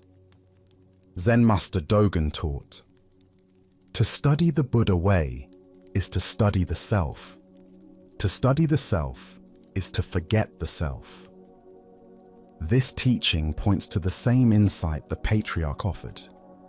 True seeing involves turning attention toward our own mental processes rather than fixating on external judgments and evaluations. The 3 strikes Shen Hui received weren't punishment, but skillful teaching. Physical pain that both does and does not hurt points toward the mystery of conscious experience itself. Pain arises in awareness, is felt fully, yet doesn't define or limit the awareness that experiences it. Similarly, thoughts and emotions arise in consciousness without contaminating its essential clarity. Consider how this teaching might transform your daily experience. Instead of constantly evaluating others' behavior, finding fault, making comparisons, generating opinions, what if you turned that same attention toward observing your own mental reactions? What patterns would you discover in the wanderings and waverings of your own mind? This doesn't mean we become passive or lose our capacity for discernment. Rather, we develop the ability to respond from clarity rather than reactivity. When we see our own judgmental tendencies clearly, we naturally become less caught in them. When we observe our mental projections, we're less likely to mistake them for objective reality.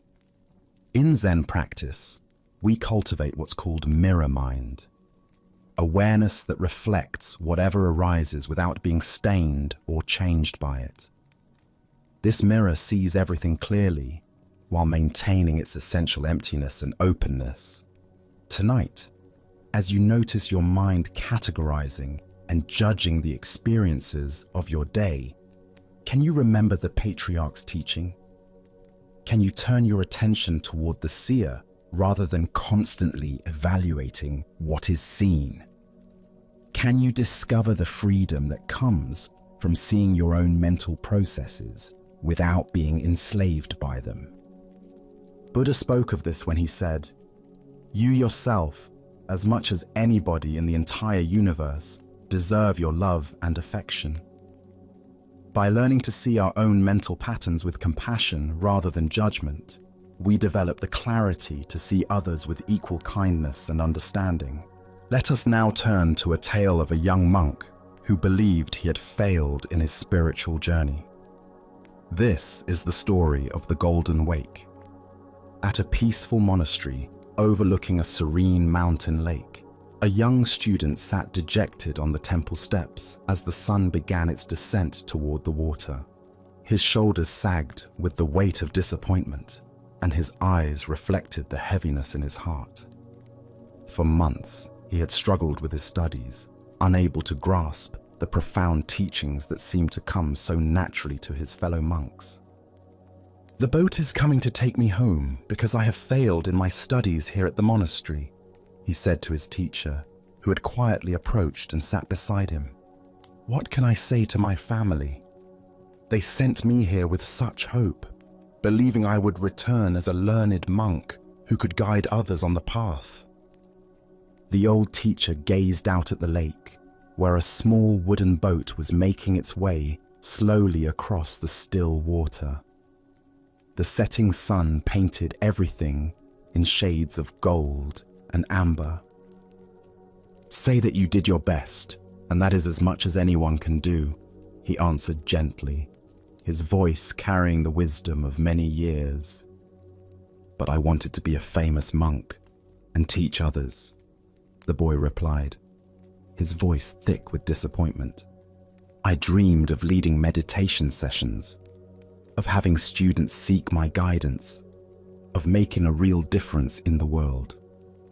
"You can," the teacher said simply. "How?" asked the sad boy, looking at his teacher with confusion. "I couldn't even memorize the basic sutras. I fell asleep during meditation. I failed at everything that matters." The teacher smiled and pointed toward the water. "Live from your heart. I will show you. Do you see that boat making its way across the lake with the sun setting behind it?" "Yes," the boy replied, following his teacher's gaze. "Do you see its wake spreading across the lake? See how the boat looks like the apex of a golden triangle as the wake fans out from its bow?" The boy squinted, trying to see what his teacher described. "Sort of." "Squint," said the teacher patiently. "That boat is you as you leave the monastery. The lake is your life. The wake is the effect that you will have on the world. Each ripple triggers another ripple, which triggers another. By constantly striving to live as wise and loving a life as you can teach the path of love to everyone you meet simply by being yourself. A few of these people will pass on your good example to others. Thus, the expanding golden wake of good works begets other good works. Most important, notice how each ripple catches the sun and bounces its light back to heaven." The boy watched in wonder as the simple boat continued its journey, the wake indeed forming an ever-widening triangle of light upon the water. Each small wave caught the golden sunlight and reflected it back toward the sky in countless sparkling points. "Would you come home with me and explain all of this to my father?" asked the boy, hope beginning to kindle in his voice. Buddha's wisdom reminds us, a candle loses nothing by lighting another candle. The deeper teaching here shows us that influence spreads not through grand gestures or perfect knowledge, but through the simple authenticity of a heart committed to goodness. Why do we believe that only formal credentials or recognized achievements qualify us to make a meaningful impact? Zen Buddhism points to our attachment to external validation and our misunderstanding of how wisdom actually transmits from person to person. We imagine that teaching requires a podium, a title, or a certificate, when in reality, the most profound lessons are shared through the quality of our presence and the integrity of our actions. Consider how often throughout your day you encounter people who touch your life not through their expertise, but through their kindness, their patience, or their simple human warmth. The grocery store clerk who greets you with genuine care, the stranger who offers directions with a smile, the friend who listens without judgment. These people create ripples that extend far beyond their awareness. In Zen practice, we cultivate what might be called unconscious teaching. This is the natural transmission that occurs when we align our actions with our deepest values. Like the boat on the lake, we may not see our wake, but it spreads inevitably behind us, touching shores we never knew existed. The Buddha said, "Thousands of candles can be lighted from a single candle, and the life of the candle will not be shortened." Happiness never decreases by being shared. Each moment of authentic living becomes a teaching. Each act of compassion creates ripples. Each choice to respond with wisdom rather than reactivity sends light back toward heaven. Tonight, as you reflect on your own journey, can you see the golden wake you're already creating? Perhaps it's in the patience you show a difficult family member, the encouragement you offer a struggling colleague, or the simple presence you bring to everyday encounters. The light you reflect may be illuminating paths you've never imagined.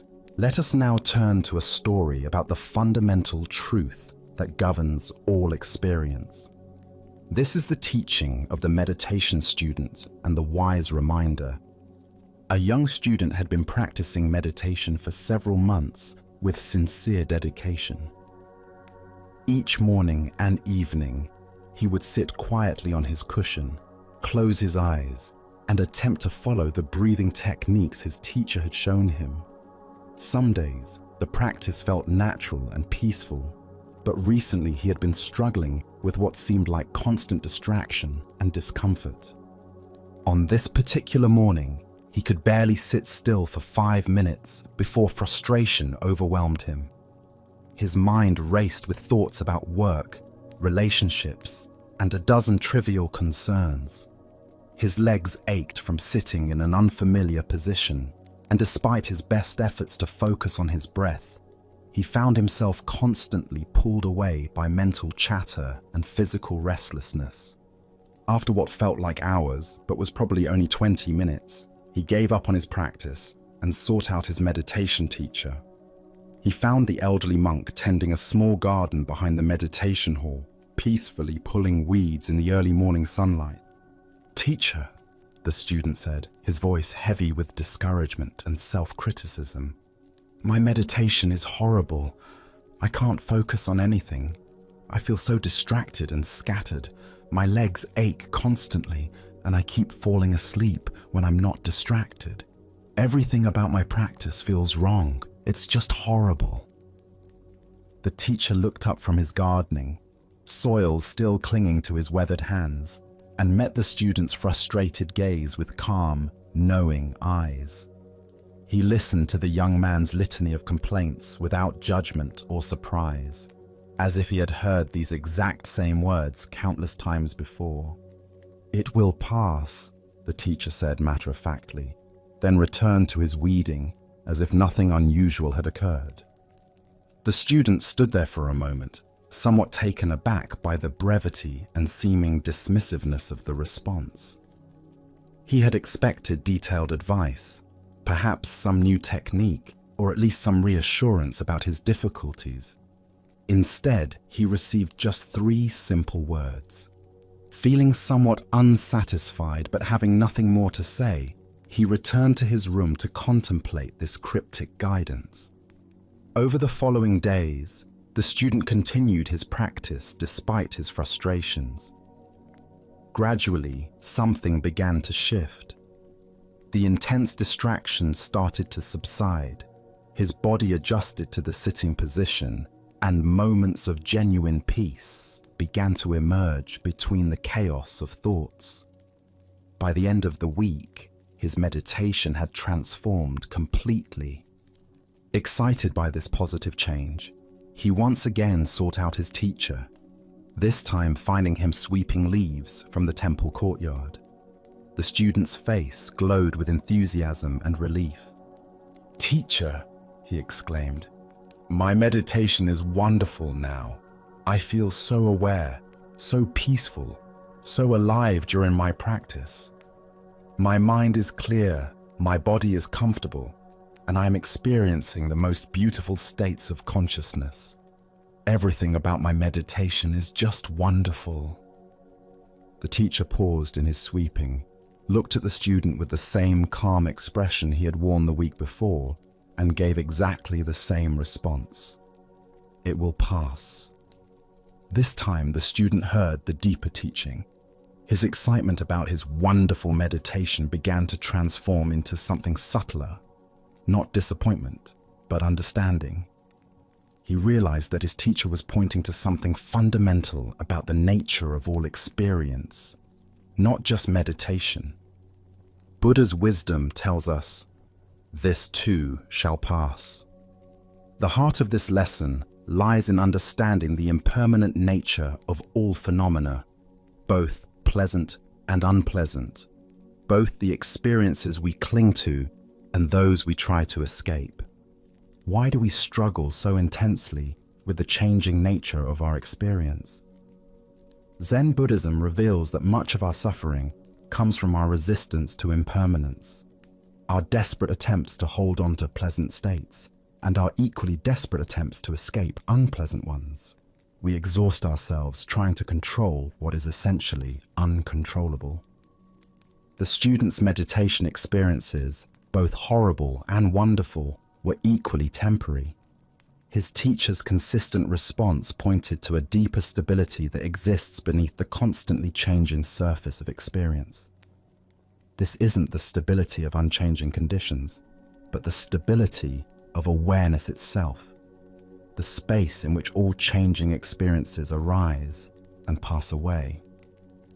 Consider your own relationship with the ups and downs of daily life. How much energy do you spend trying to perpetuate good moods, successful periods, or comfortable circumstances? How much resistance do you feel toward difficult emotions, challenging phases, or uncomfortable situations? Both the grasping and the resistance create unnecessary suffering. In Zen practice, we learn to develop what might be called equanimity with impermanence. This doesn't mean becoming indifferent to our experiences or not caring about outcomes. Rather, it means developing the capacity to remain centered and responsive, regardless of whether current circumstances are pleasant or unpleasant. The teacher's repeated phrase, "It will pass," contains both comfort and challenge. It offers comfort during difficult times by reminding us that no painful state lasts forever. It challenges us during pleasant times by preventing us from building our identity around temporary successes or peak experiences. Zen Master Suzuki Roshi taught, "Each of you is perfect the way you are, and you can use a little improvement." This paradox points to the same truth the meditation teacher was sharing. We can fully appreciate and engage with our current experience while simultaneously holding it lightly, knowing it will inevitably change. Look deeply at your own patterns of attachment and aversion. Where in your life are you trying to make permanent what is naturally temporary? Where are you exhausting yourself fighting against conditions that will shift on their own, if you simply allow them to run their natural course. The Buddha said, "All conditioned things are impermanent. Strive on with diligence." This teaching invites us to pour ourselves wholeheartedly into life while simultaneously holding all outcomes lightly. We can care deeply about our practice, our relationships, our work, and our growth, while remembering that all forms and experiences are temporary visitors in the space of awareness. This understanding transforms how we relate to both success and failure, both pleasure and pain. Instead of being thrown around by the inevitable fluctuations of life, we can find our stability in the awareness that remains constant while everything else changes. Tonight, as you notice whatever states of mind and body are present, whether comfortable or uncomfortable, pleasant or unpleasant, clear or confused, can you remember the meditation teacher's simple wisdom? Can you hold your current experience fully while simultaneously knowing that it, like everything else, will pass? As the Buddha observed, just as the great ocean has one taste, the taste of salt, so also this teaching has one taste, the taste of liberation. The taste of liberation is found not in achieving permanent pleasant states, but in discovering the freedom that comes from dancing gracefully with the ever-changing nature of existence itself. Now, let us explore a story about the difference between superficial understanding and lived wisdom. This is the tale of following the stream. In the heart of a vast wilderness, where towering pines stretched toward endless sky, two city dwellers found themselves completely lost. They had ventured into the high timber for what was supposed to be a simple day hike, but overconfidence and poor preparation had led them far from any familiar trail. For a day and a night, they wandered through the dense forest, their anxiety growing with each passing hour. The comfortable urban world they knew seemed impossibly distant. Every tree looked the same. Every path led to another confusing intersection, and their sense of direction had completely abandoned them. Just as panic was beginning to set in, they stumbled upon an old hermit sitting peacefully beside a small clearing. His weathered face spoke of years spent in solitude, and his calm presence offered immediate comfort to the desperate travelers. "How do we find our way back to civilization?" they asked urgently, their voices carrying the desperation of people who had exhausted their own resources. The hermit looked at them with kind eyes that seemed to see more than their immediate predicament. "I could tell you," he replied thoughtfully, "but you'd still get lost." The two men exchanged confused glances. This wasn't the straightforward directions they had hoped for. "What should we do?" they asked, their frustration evident. "Go with the flow," the hermit answered simply. "I beg your pardon," one of them responded, clearly expecting something more practical and specific. The hermit smiled and gestured toward a small stream that bubbled cheerfully through the clearing. "Go with the flow. You see that stream over there? Just follow it. Streams go into creeks, and creeks go into rivers, and rivers go through towns. Also, along the way you'll have water to drink and berries to eat." This practical advice made immediate sense to the lost travelers. Following water downstream was indeed a reliable way to find human settlements, and the stream would provide essential resources they needed for survival during their journey. But one of the men, perhaps having heard spiritual teachings before, asked a deeper question. "Is that what Zen people mean when they say, 'go with the flow'?" The hermit paused for a moment, considering this question with the same careful attention he had given their practical need for directions. "Yes and no," he replied enigmatically, and then continued along his way. leaving the two men to find their own understanding of his words. The Buddha once said, "If you understand, things are just as they are. If you do not understand, things are just as they are." This teaching points to the layered nature of wisdom that the hermit embodied in his response to the lost travelers. The deeper teaching here shows us how authentic spiritual guidance operates on multiple levels simultaneously.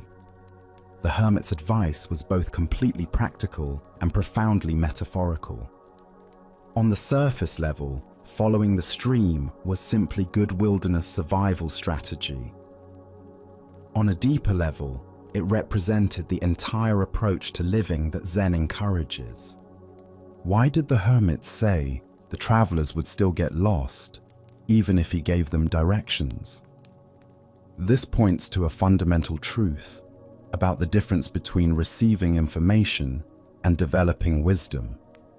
External directions can guide us temporarily, but they don't develop our inner capacity for navigation. Real wisdom involves learning to read the natural signs and flow with the underlying currents of life itself. Consider how this applies to our spiritual seeking. We often approach teachers and teachings looking for specific directions. Tell me exactly what to do to become enlightened. Give me the precise meditation technique that will solve my problems. But this approach, while understandable, misses the deeper point.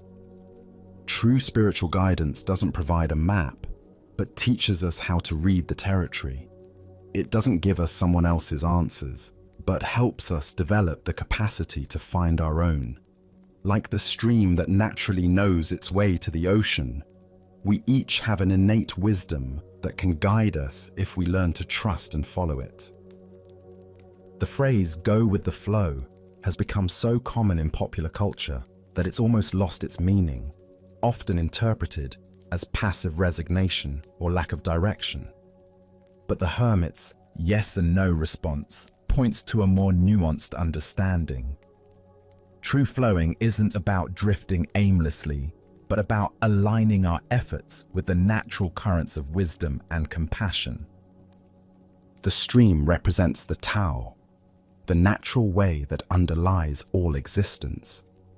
When we align ourselves with this deeper flow, our actions become effortless and effective. We stop pushing against reality and learn to work with the grain of existence rather than against it. But this requires developing a different kind of intelligence than our usual problem-solving mind. The travelers wanted explicit directions because that's how the rational mind works, through clear, step-by-step instructions.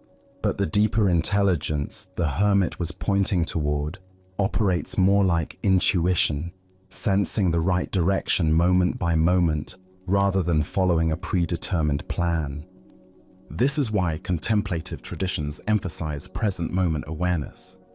The stream doesn't need to know where the ocean is. It simply flows in the direction that feels natural right now. Similarly, when we develop moment-to-moment mindfulness, we can sense the appropriate response to each situation without needing to figure out the entire journey in advance. Tonight, as you navigate the complexities of your own life, can you sense the streams of natural wisdom flowing beneath the surface of your daily concerns? What would it mean to trust that deeper current while still attending responsibly to practical necessities? Buddha's wisdom reminds us, thousands of candles can be lighted from a single candle, and the life of the candle will not be shortened. The hermit's guidance was like lighting a candle in the travelers' minds, providing not just directions, but a way of approaching life that could serve them in countless future situations. Let us now turn to a tale about the nature of faith and self-doubt. This is the story of the wishing tree. A poor man walked slowly through a dense forest, his shoulders heavy with worry, bills unpaid, relationships strained, dreams deferred. Each step seemed to echo with the weight of his many troubles. The canopy above filtered the sunlight into gentle patterns on the forest floor, but he noticed none of this beauty. His mind churned endlessly through his problems, each thought leading to another worry, another reason why his life felt so difficult.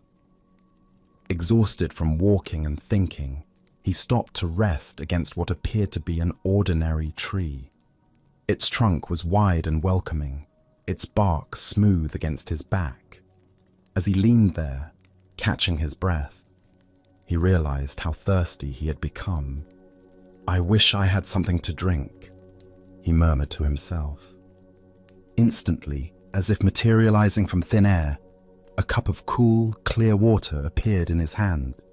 He stared at it in disbelief, turning the cup this way and that, examining it for some trick or illusion.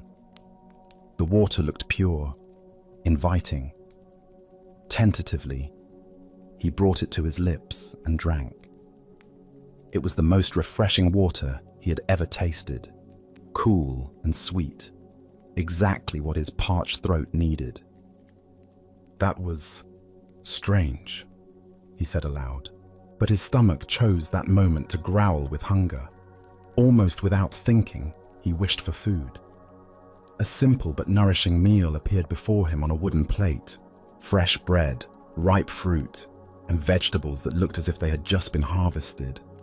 The aroma made his mouth water. He ate slowly, marveling at each bite. "My wishes are being granted," he whispered in amazement. The realization sent a thrill through his entire body. "Well then," he said with growing excitement, "I wish for a beautiful home of my own." Before his eyes, in the meadow just beyond the tree, a magnificent house materialized. It was everything he had ever dreamed of. Spacious rooms filled with light, comfortable furnishings, gardens blooming with flowers. His heart raced with joy as he stood and approached his new home. "If I have such a house," he reasoned, "I'll need help to maintain it." He wished for servants, and immediately several kind-faced people appeared, bowing respectfully and asking how they might serve him. The man laughed with delight, hardly believing his incredible fortune. And what good is a beautiful home without someone special to share it with? He wondered aloud. He wished for a beautiful, loving, intelligent woman to be his companion. A radiant woman appeared beside him, her eyes warm with affection, her smile gentle and knowing. But as she took his hand, something shifted in the man's mind. The rational voice that had whispered doubts throughout his life suddenly grew louder. "Wait a minute," he said, stepping back from the woman. "This is ridiculous. I'm not this lucky. Things like this don't happen to people like me. This can't be real." As the words left his mouth, everything began to fade. The woman's loving smile dissolved first, then the servants, then the beautiful house, and finally, even the simple meal he had enjoyed. He found himself alone again, leaning against what now seemed like an ordinary tree, with nothing but his original troubles for company. He shook his head knowingly. "I knew it," he muttered, and walked away through the forest, his mind immediately returning to the familiar patterns of worry and complaint that had occupied him before. Buddha's wisdom reminds us, we are what we think. All that we are arises with our thoughts.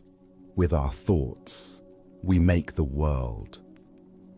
The heart of this lesson lies in understanding the creative power of belief and the self-sabotaging nature of doubt. Why do we so readily dismiss the good that comes into our lives? Zen Buddhism points to a deeply conditioned pattern in the human mind, the tendency to trust our limitations more than our possibilities.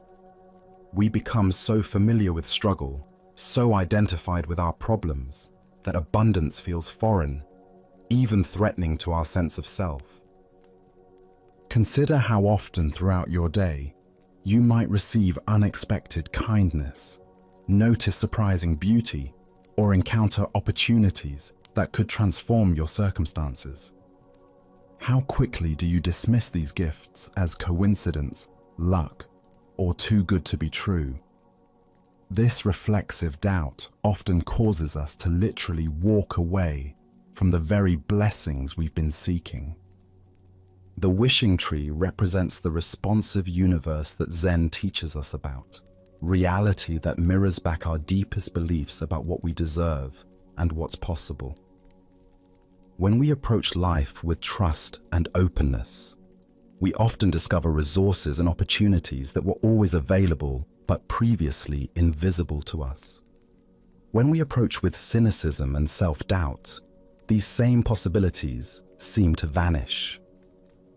The man in the story had access to everything he needed, but his conditioning told him that someone like him couldn't possibly be worthy of such gifts. His belief in his own limitations became more powerful than the evidence of his senses. This is the tragedy of self-doubt.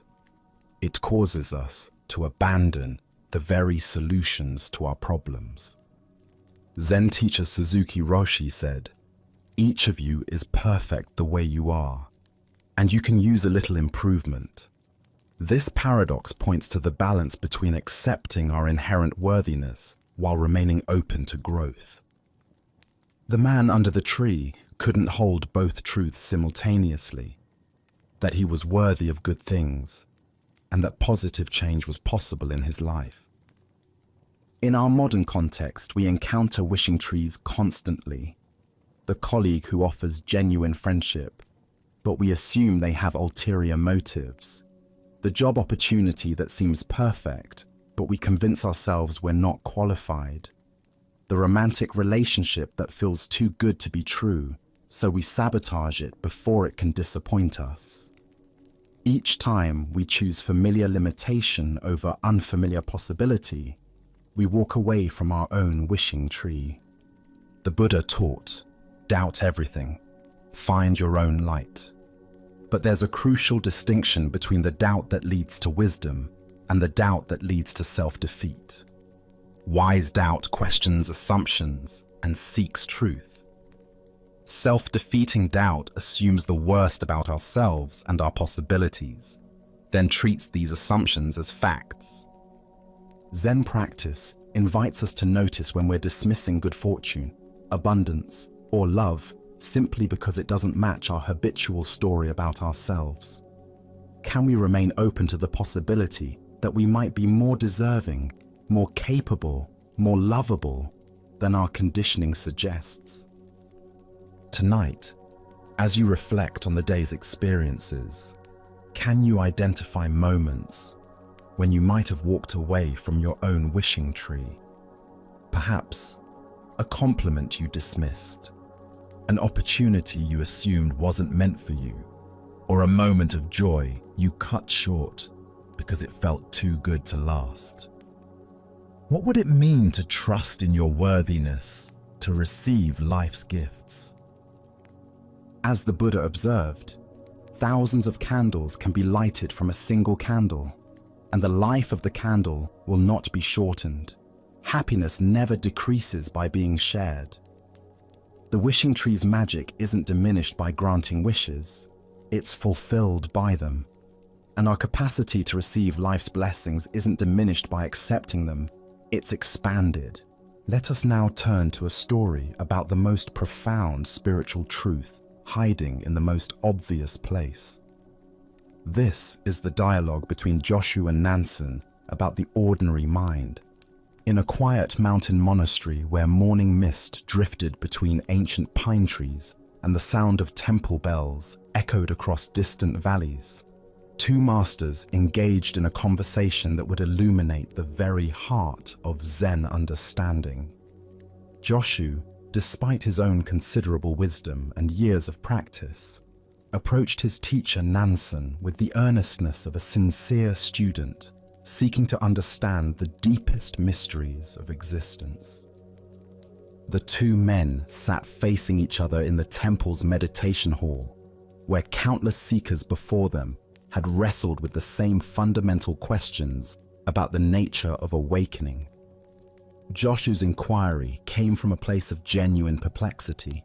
After years of intensive practice, meditation, and study, he still felt uncertain about the very foundation of the spiritual path. "Master," Joshu began with characteristic directness, "what exactly is the way? With all our practices and teachings, what are we ultimately seeking?" Nansen's response was immediate and surprisingly simple. "Ordinary mind is the way," he replied, as if stating the most obvious fact in the world. This answer clearly puzzled Joshu, who had expected something more esoteric, more complex, more removed from everyday experience. "If ordinary mind is the way," he pressed further, "then should we direct ourselves toward cultivating it? Should we make it our spiritual goal?" Nansen shook his head gently. "If you direct yourself toward it, you immediately go away from it," he explained. "The very effort to attain ordinary mind makes it extraordinary, and therefore no longer ordinary." Now Joshu found himself in what seemed like an impossible logical bind. "But Master, if we don't try to cultivate or attain anything, how can we ever know that this ordinary mind is actually the way? How can we recognize it without some form of practice or effort?" Nansen's final response cut through all philosophical complexity with razor-sharp clarity. "The way does not belong to knowing or not knowing. Knowing turns the way into a concept, an object of understanding, which is illusion. Not knowing turns it into blankness, which misses its vibrant presence. If you truly realize the way without doubt, it becomes like the great void, so vast and boundless that it contains everything. How then could there be any distinction between right and wrong, sacred and mundane, ordinary and extraordinary?" At these words, something shifted fundamentally in Joshu's understanding. The seeking mind that had been grasping for answers suddenly relaxed, and he experienced a moment of complete clarity. Not the clarity of understanding something new, but the clarity of recognizing what had been present all along. Buddha's wisdom reminds us, there is nothing to seek and nothing to find. Everything is already here. The heart of this lesson lies in recognizing that what we seek through spiritual practice is not some special state of consciousness, but rather the ordinary awareness that is reading these words right now. Why do we struggle to accept that ordinary mind is the way? Zen Buddhism points to our deep conditioning that spiritual truth must be extraordinary, mystical, or dramatically different from our everyday experience. We imagine enlightenment as a permanent state of bliss, cosmic consciousness, or supernatural abilities, when in reality, it is simply the natural state of awareness without the overlay of seeking and striving. Our spiritual seeking often becomes its own obstacle. Like a person frantically searching for glasses while wearing them, we exhaust ourselves looking for something we already possess. The very effort to attain a special spiritual state creates the sense of separation between seeker and sought, between the ordinary self and some idealized, awakened self. Consider how your own mind works in this very moment. Thoughts arise and pass away. Sensations appear in your body. Sounds reach your ears. Emotions flow through your awareness. This natural functioning of consciousness, without any special effort or concentration, is what Nansen calls ordinary mind. It is already enlightened, not because it achieves some particular state, but because it is the very space in which all states appear and dissolve. Zen master Huang Po taught, Your everyday mind, that is the way. Just like now, without seeking anything, without grasping after the fruits of Zen, just this mind that thinks and feels and perceives. This is Buddha. This ordinariness is precisely what makes it so difficult to recognize. We keep looking past it for something more impressive. The great void that Nansen mentions is not empty space, but rather the spacious awareness in which all experiences arise. Like the sky that remains unchanged whether filled with clouds or clear, this awareness remains constant through all the changing contents of experience. Joy and sorrow, clarity and confusion, peace and agitation, all appear and disappear within this unchanging background of ordinary awareness. This understanding revolutionizes our approach to spiritual practice. Instead of trying to achieve some special state, we learn to recognize the awareness that is already present. Instead of seeking to transcend ordinary experience, we discover the extraordinary nature of ordinariness itself. The sound of rain becomes as sacred as temple bells. Washing dishes becomes as profound as formal meditation. In Japanese aesthetics, there is a concept called wabi-sabi, finding beauty in imperfection and impermanence. This appreciation for the ordinary and imperfect reflects the same understanding that Nansen points toward. The way is not found in perfected states, but in the natural flow of life exactly as it is. Tonight, as you experience the simple fact of being aware of these words, aware of your breathing, aware of the sounds around you, can you recognize this ordinary awareness as what you have been seeking all along? Can you relax the effort to become something other than what you already are? As the Buddha taught, peace comes from within. Do not seek it without. The way is not a destination to reach, but the very ground you are already standing on. In accepting your ordinary mind as Buddha mind, you discover that the spiritual journey was never about going somewhere else, but about recognizing where you have always been. Tonight, as we gently draw our time together to a close, can you feel how the calm that settled over you isn't something you had to chase or create? It was already here, waiting patiently beneath the surface of your everyday awareness, ready to welcome you home whenever you pause long enough to notice. The Buddha once said, "What we think, we become." As these words settle in, notice how the peace you're experiencing right now doesn't rely on perfect conditions or flawless meditation. It springs naturally from your own capacity to be present, available to you in any moment you choose to turn inward. Each story we've shared tonight has woven together a simple but powerful understanding that our struggles often soften when we stop fighting so hard. That freedom comes not from getting what we want, but from releasing our tight hold on outcomes. And that clarity emerges when we see through the mental noise that usually clouds our vision. Don't worry if your thoughts wandered during our time together, or if you felt restless at moments. The insights you've encountered tonight have already taken root, becoming part of your inner landscape in ways you may not even realize yet. They'll be there when you need them, like trusted friends waiting in the wings. As you transition from this peaceful pause back into your regular life, remember that what you've experienced here travels with you. The stories may fade, but the deeper understanding they've awakened remains.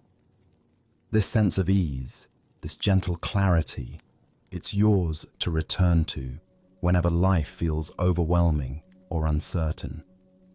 May this peace stay close to you, a steady companion through whatever tomorrow brings. Thank you for joining us on this journey at Sleepy Monk.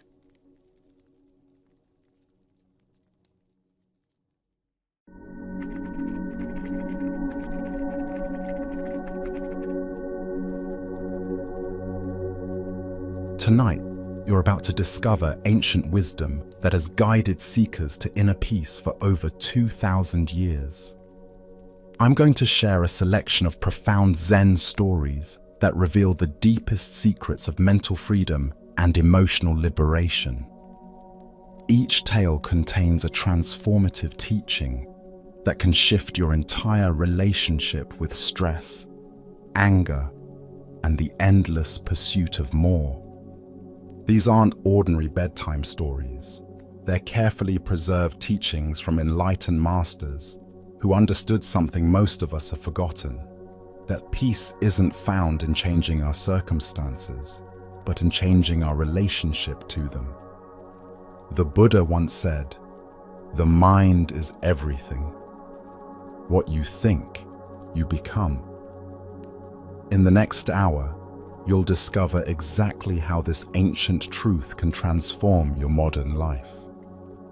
As we journey through tales of fierce samurai learning humility, disciples discovering wisdom in unexpected places, and farmers who lose everything only to gain freedom, you'll notice something remarkable happening.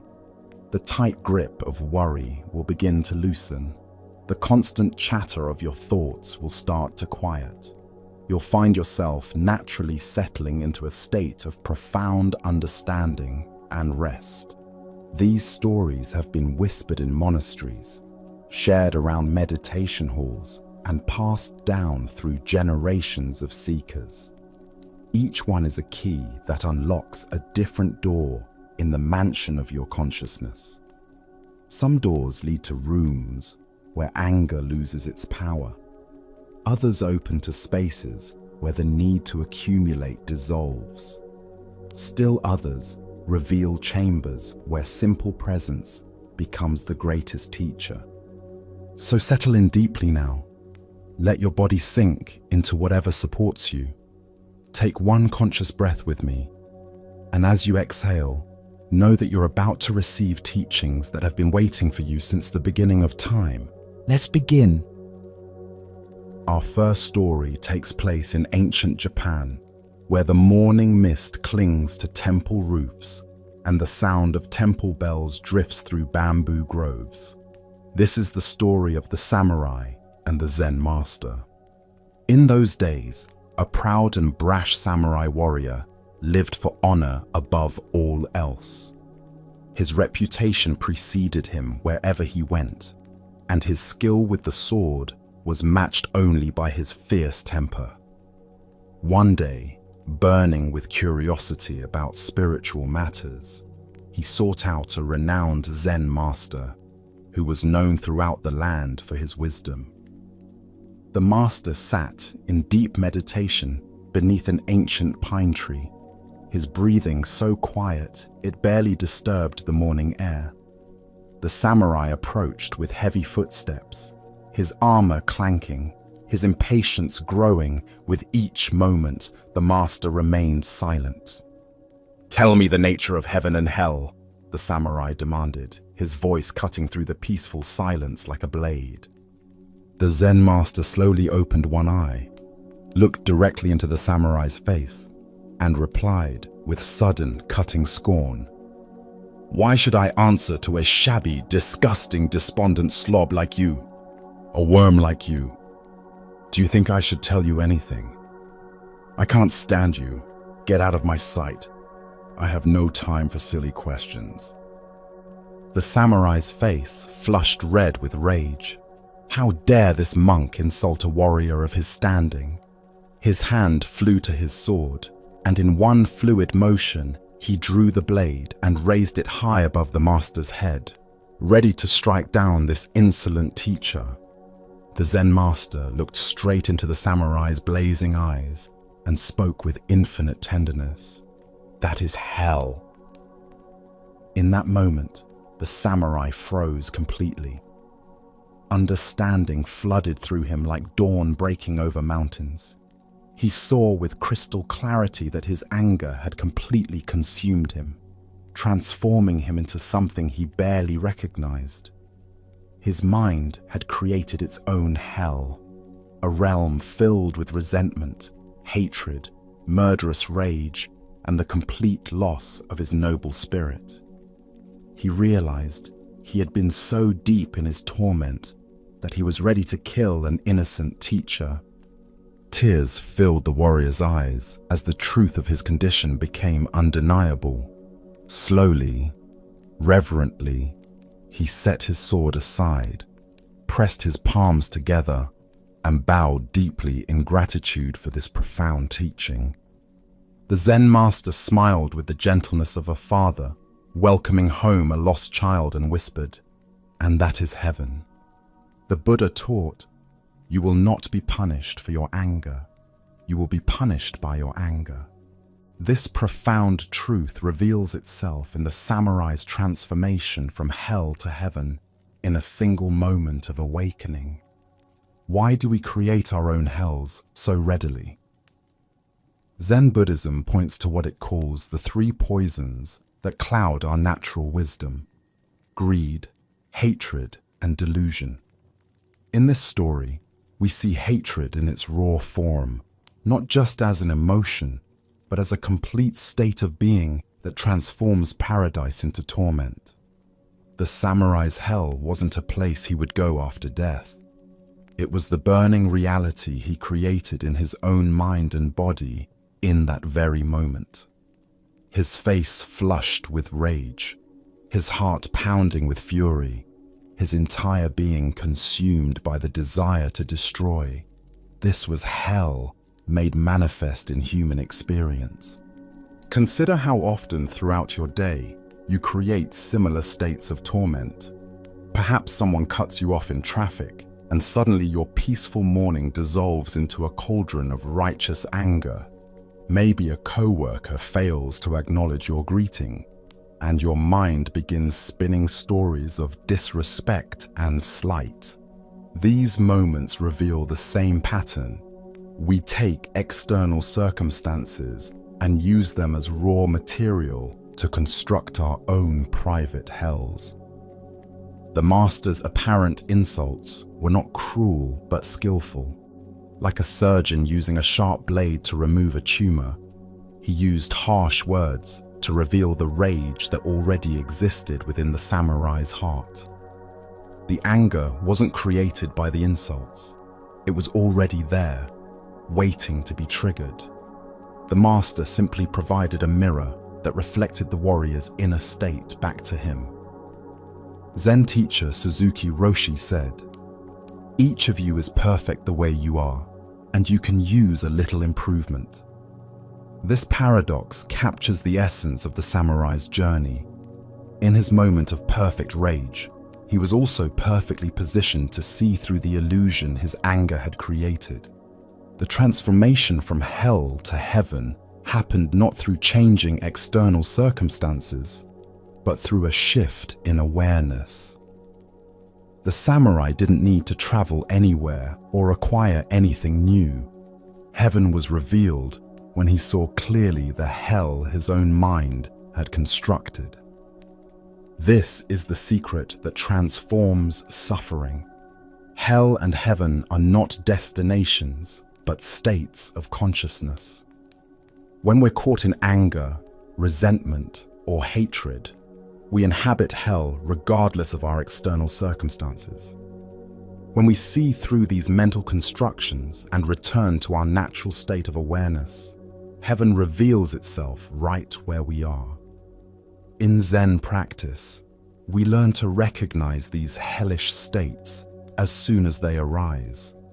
We develop what might be called early warning systems for our own mental and emotional storms. The tightening in the chest, the heating of the face, the accelerating heartbeat, all these become signals that we're constructing a hell that we'll have to live in. The Buddha said, "Hatred is never appeased by hatred in this world. By non-hatred alone is hatred appeased. This is a law eternal." The samurai discovered this law in his own direct experience. His anger could not be resolved through violence, but was instantly dissolved through understanding. Tonight, as you notice any areas of tension or irritation in your own experience. Can you observe them with the same clarity the samurai discovered? Can you see how your own thoughts and reactions create the quality of your inner world? As the Zen master showed, heaven is always available, not as a reward for good behavior, but as the natural state revealed when we stop creating hell. Now let us journey to a peaceful monastery nestled beside a flowing river, where a master and his disciples practice the art of mindful living. This is the story of the questioning disciple and his teacher's unusual guidance. In a quiet monastery nestled beside a flowing river, a Zen master lived with his devoted disciples. Each morning, they would walk together to bathe in the clear, cool waters, practicing mindfulness with each step on the worn path. The sound of water flowing over stones provided a constant reminder of impermanence and the natural flow of existence. One particular morning, after their ritual cleansing, the master emerged from the river with water droplets glistening on his robes. His disciples gathered around him as he walked, their faces eager for teaching, their notebooks ready to capture pearls of wisdom. Among them was a particularly earnest young monk who had traveled great distances to study under this revered teacher. As they walked slowly back toward the monastery, the disciple could no longer contain his burning question. "Dear Master," he said with deep reverence, "what should I do to realize Zen? I have studied texts, practiced meditation, and followed all the prescribed methods, yet enlightenment still seems so distant." The master paused in his walking and pointed to a dog lying peacefully by the riverbank, its fur still wet from an early morning drink. The animal rested in complete contentment, occasionally lifting its head to watch a butterfly or listen to bird songs, then settling back into serene presence. "Learn from that dog," the master said simply, then continued walking. The disciple felt a sharp stab of disappointment pierce his chest. After all his sincere seeking, after traveling so far and dedicating so much time to practice, was his teacher mocking him? Anger began to rise in his throat like bitter medicine. "Oh, Master," he said, struggling to keep his voice respectful, "what can I possibly learn from a dog? I have come seeking the highest wisdom, not animal behavior." The master walked on in peaceful silence, his footsteps creating a gentle rhythm on the monastery path. Birds sang in the branches above, and somewhere in the distance, temple bells marked the passing hours. But the disciple heard none of this beauty. His mind churned with frustration and wounded pride. Unable to bear the silence, he pressed on. "I don't want to learn from that dog. Please, Master, give me real spiritual instruction. Tell me something profound that will help me achieve enlightenment." The master stopped again and pointed to another dog they encountered on the road. This one was hungrily eating scraps of food left by passing travelers, its tail wagging with simple satisfaction at finding nourishment. "Then learn from this dog," the master said with the same gentle authority. Now the disciple's composure cracked completely. "You are making fun of me, Master. What can I possibly learn from a dog? All it does is eat and sleep. I have come to you precisely to become free from such basic, mindless existence." The master turned to face his student fully, his eyes holding infinite compassion mixed with gentle amusement. "You also eat and sleep," he observed quietly, then walked into his meditation hut, leaving the disciple standing frozen in the courtyard. The Buddha taught, 3 things cannot be long hidden: the sun, the moon, and the truth. This story reveals a truth that our sophisticated minds often struggle to accept. The wisdom we seek is already present in the simplest moments of being. Why did the disciple resist such a simple teaching? Zen Buddhism points to what might be called spiritual materialism, the ego's tendency to turn even spiritual practice into another form of acquisition and achievement. The disciple wanted something special, something that would set him apart from ordinary existence and confirm his identity as a serious seeker. The dogs in this story represent what Zen calls Buddha nature, the natural, unconditioned awareness that exists before the mind creates elaborate stories about spiritual attainment. The first dog, resting by the river, embodied perfect presence. It wasn't trying to achieve anything or become anyone special. It simply existed in complete harmony with the moment. The second dog, eating scraps, demonstrated another aspect of Buddha nature, the ability to meet life's basic needs without drama or commentary. It didn't complain about the quality of the food or worry about whether eating scraps reflected poorly on its spiritual status. It simply ate when hungry, with gratitude and attention. Consider how often we complicate our own existence with layers of spiritual or psychological concepts. We meditate, but worry we're not meditating correctly. We practice mindfulness, but judge our wandering minds. We seek enlightenment, but create suffering through our very seeking. The dogs, in their simplicity, point to a way of being that transcends these complications. The Master's final observation, "You also eat and sleep," cuts through all pretense. Despite all our spiritual aspirations and sophisticated practices, we remain biological beings with simple needs. The question becomes, can we meet these basic realities with the same presence and acceptance the dogs demonstrated? Zen teacher Dogen wrote, "To study the Buddha way is to study the self. To study the self is to forget the self." The disciple was studying concepts about enlightenment rather than studying his actual moment-to-moment experience. The dogs, without any concept of Buddha nature, were perfectly expressing it.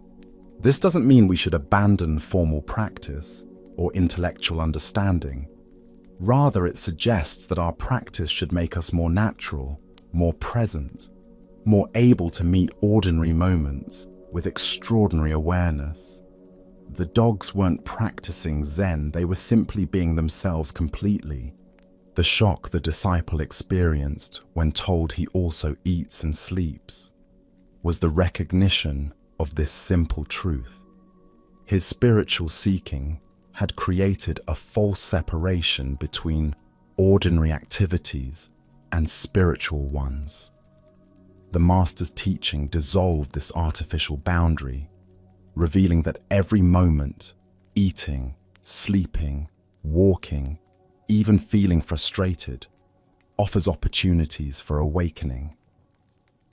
In Zen monasteries, work practice is considered as important as sitting meditation.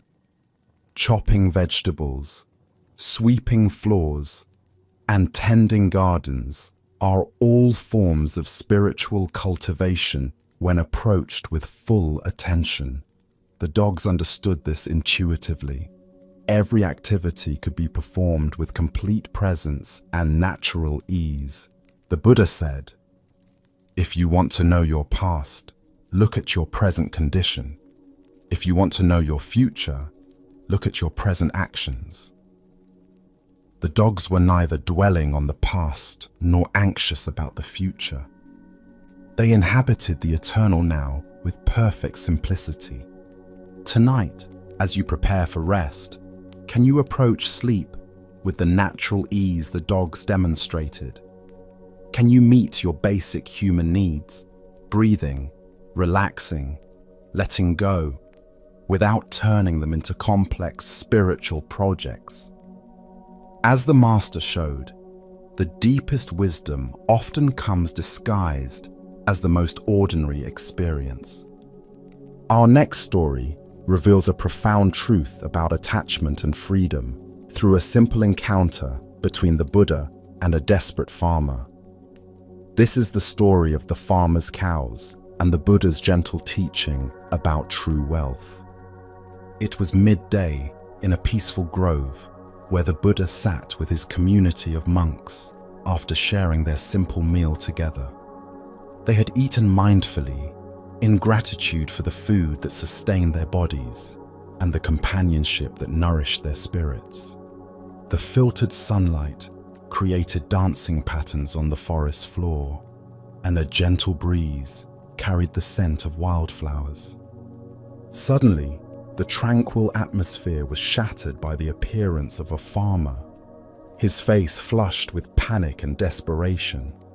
His clothes were disheveled, sweat beaded on his forehead, and his breathing came in short, anxious gasps. He rushed toward the group, his eyes darting frantically in all directions. "Monks, have you seen my cows?" he called out before he had even properly approached. "Please, I beg you, have you seen them? I don't think I can survive so much misfortune."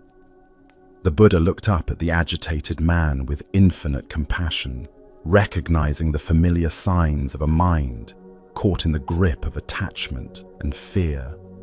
"What has happened, friend?" he asked gently. The farmer's words tumbled out in a torrent of anguish. "Monks, this morning all 12 of my cows ran away, every single one. And if that weren't enough, this year my entire crop of sesame plants was eaten by insects. Everything I worked for, everything I counted on, it's all gone. These cows were my livelihood, my security, my future. Without them, I am nothing. I have nothing left."